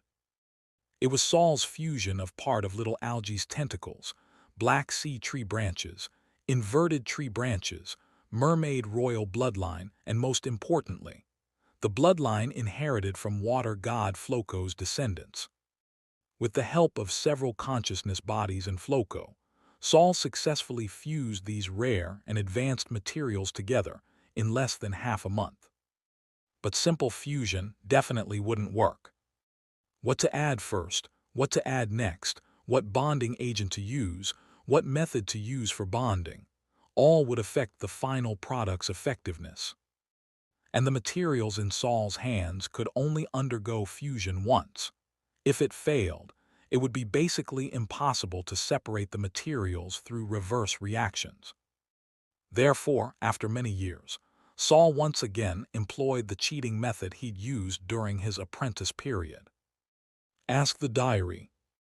He was no longer the small apprentice from years ago who lacked knowledge reserves and had an unstable soul body, who even after successfully using the diary for wizard body transformation, didn't understand the principles involved. So Saul didn't need to worry about being unable to master knowledge experimented through the diary. He was just using the diary to reduce costs. The current diary could not only predict his death lines, but also those of people around him. So Saul used the diary for predictions based on the premise that Kate's soul could safely survive in the Black Branch. After consuming several pages, the final product left both Saul and Kate very satisfied. However, Kate hadn't expected that he wouldn't be satisfied for long before frequently suffering Saul's torment. Saul told Kate that this spinning training was to help Kate better adapt to a plant body, while maintaining his soul body's vitality. Lest he forget what it felt like to be an animal after being a plant too long. Kate originally wanted to say, "I don't believe your nonsense." But over time, he discovered Saul's physical shaking method was indeed useful, truly allowing his soul to maintain basic activity even inside an immobile plant. Don't worry, you can't vomit now. You don't have that organ. Despite saying this, Saul still placed the black branch on the table, letting Kate rest a moment. He continued reading with his head down, maintaining this position until evening before standing up. After standing, Saul put Branch Kate back in his sleeve and walked toward the door. Tonight he was going out. A few days ago, Royer had sent word, asking Saul to go out tonight to pick a flower called Moonlight Manny. Moonlight Manny was a rare magical material, a specialty of Evernight Empire. It could improve blood-type magic success rates and reduce plasma coagulation possibilities. But Moonlight Manny currently couldn't be artificially cultivated. Its main component flowers would deactivate within an hour of being picked, so whenever this material was needed, Royer would make temporary trips to gather it. This time, to help Sanders' brother Harry refuse bloodlines, Royer specifically invited Saul to pick Moonlight Manny together. So when the time came today, Saul stopped his closed-door experiments, brought little Algie and Branch Kate, and left the temporary residence where he'd stayed nearly 10 days. But what surprised Saul was that, when he met Royer at the palace side gate, Alfonso actually appeared here too. "How did you come?" Saul looked at Alfonso, then at Royer, feeling like he'd been caught betraying someone. Alfonso looked resentfully at both of them. "Have you both completely given up on treating mermaids?" Saul had already calmed down. The research has indeed hit a bottleneck. If transmission methods can't be eliminated, no amount of treatment is useless. Royer felt no embarrassment about being caught poaching people, still smiling. "Alfonso, you're not here to drag Saul back, are you?"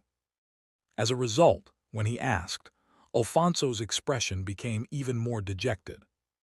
He said in a muffled voice, "Lord Frym said that with black tides approaching, I should first cooperate with Royer on Red Sea tree issues." Royer's face was full of smugness. "Ha ha, it seems the chief also recognizes my plan more." Royer directly pulled Alfonso onto the carriage. "Then let's go. We're going to pick Moonlight Manny today anyway, and with you here we can pick more."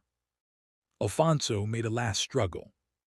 "Although I'm going with you, I still think modifying the entire mermaid population again is a wrong choice." Royer was already used to Alfonso's stubborn, rigid nature. Hearing this, he didn't argue with him, called Saul to get in the car, then headed to the teleportation array. Moonlight Manny grew in the deep desert, where various terrifying demonic creatures lived. Without third-rank wizards leading, ordinary people wouldn't dare approach. To go there, they first needed to take a teleportation array to the desert's outer layer, then fly into the desert. Once outside Evernight Royal City, they could fly freely.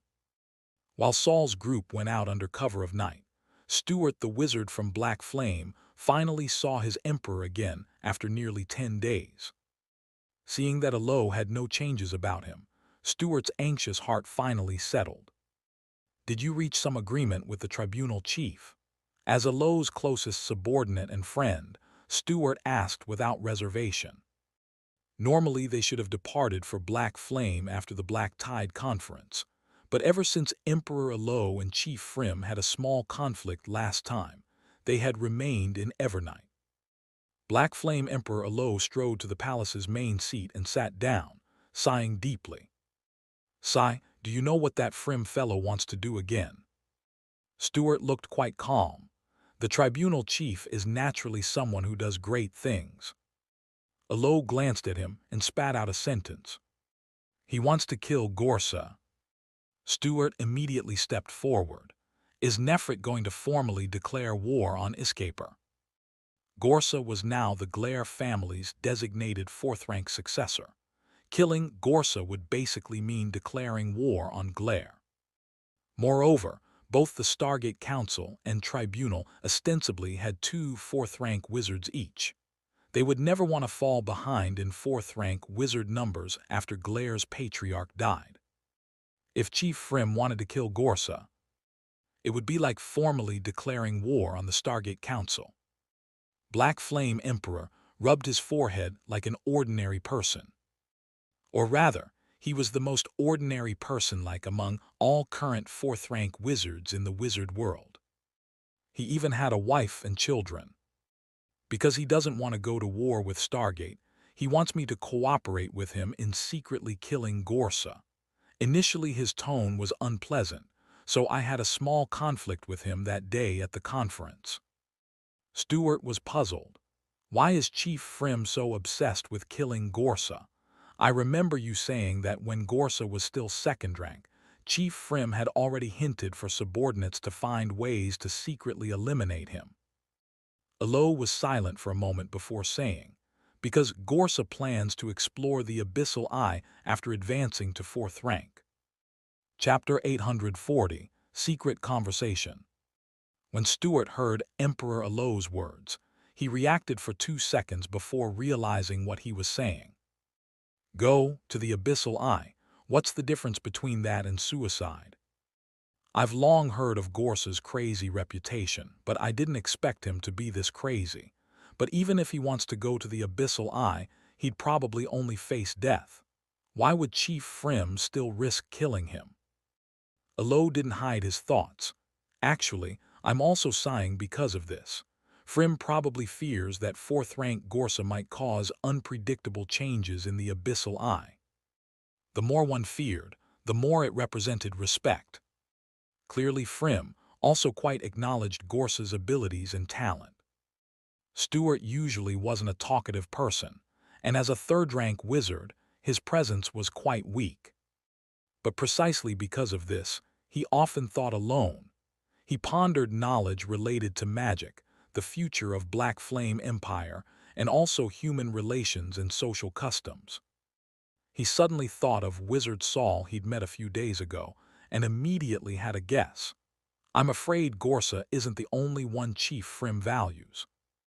Alo turned to look at him, waiting for Stuart's next words. A few days ago I encountered a third-rank wizard here named Saul. Does your majesty know him? Alo smiled. Of course, the only third rank in the borderland who single-handedly sealed a storm eye. Who doesn't know him now? Oh, a few months ago he seems to have caused quite a commotion at that crazy woman Ophelia's place. Ophelia acted like nothing happened afterward, but I think she still suffered some losses, haha. Stuart looked helplessly at Alo. This Black Flame Emperor was actually quite gossipy too.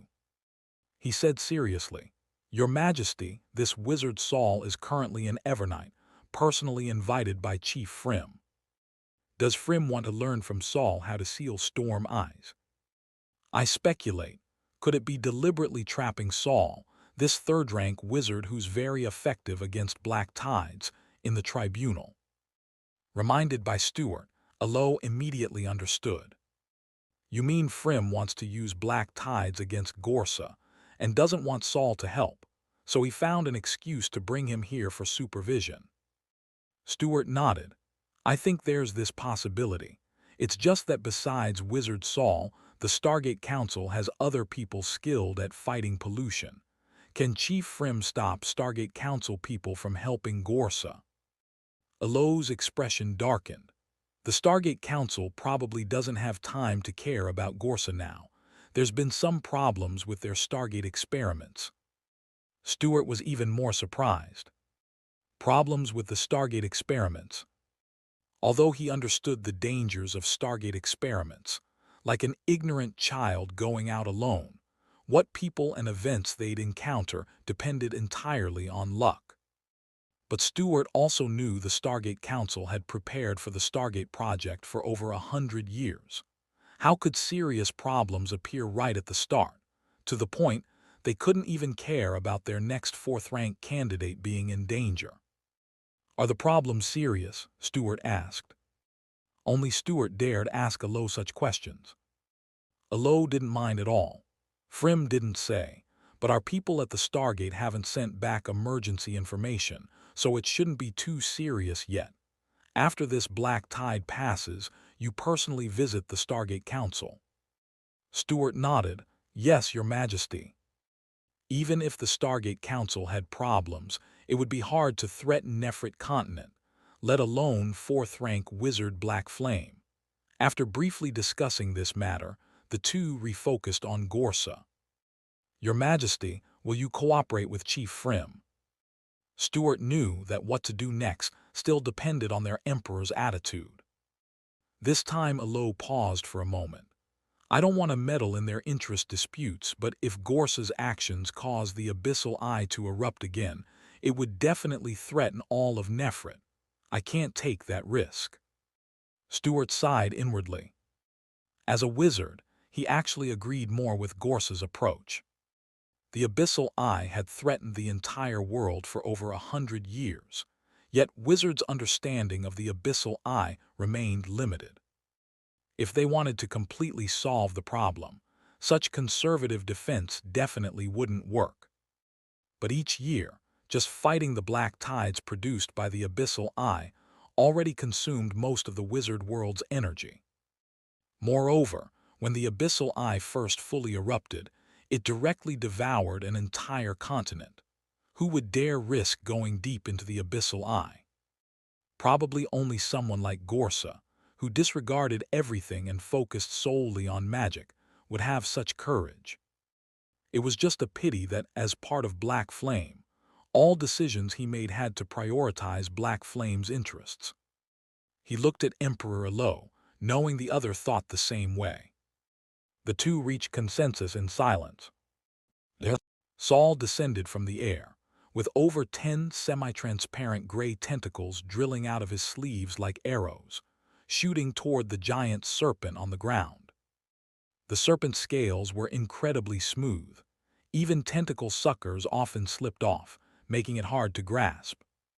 However, Saul's current task wasn't to catch the serpent either. He was drawing away monsters near the Moonlight Manny so Royer could pick them. Because picking Moonlight Manny required extreme care, otherwise the picked flowers would deactivate in a very short time, Saul and Alfonso were each responsible for different directions, driving away nearby monsters. It was driving away, not killing.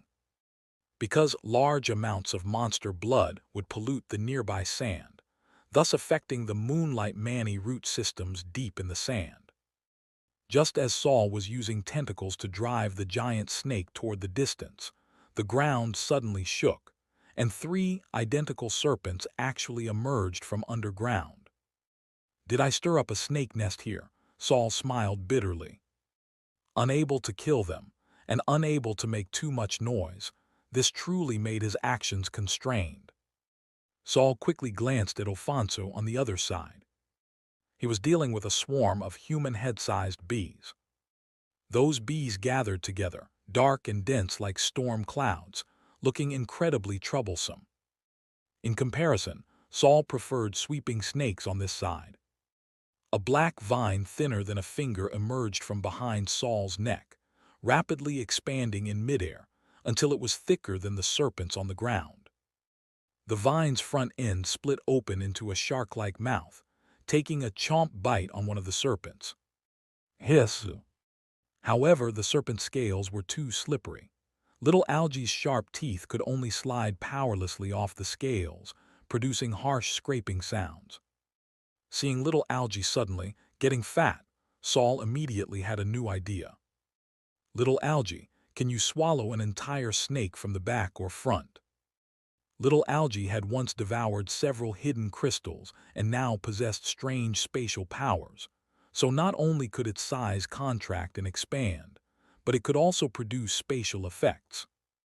Little Algae turned back, looking puzzledly at Saul, seeming to want to say, I don't like eating that. Just as Little Algae was puzzled, the giant snake on the ground suddenly opened its mouth wide, bit Little Algae instead, and tried to strangle Little Algae with enormous force. Little Algae's body was instantly twisted into a pretzel shape. Eep, eep, eep, eep. Saul immediately felt fear coming from Little Algae. Little Algae was afraid. How could that be?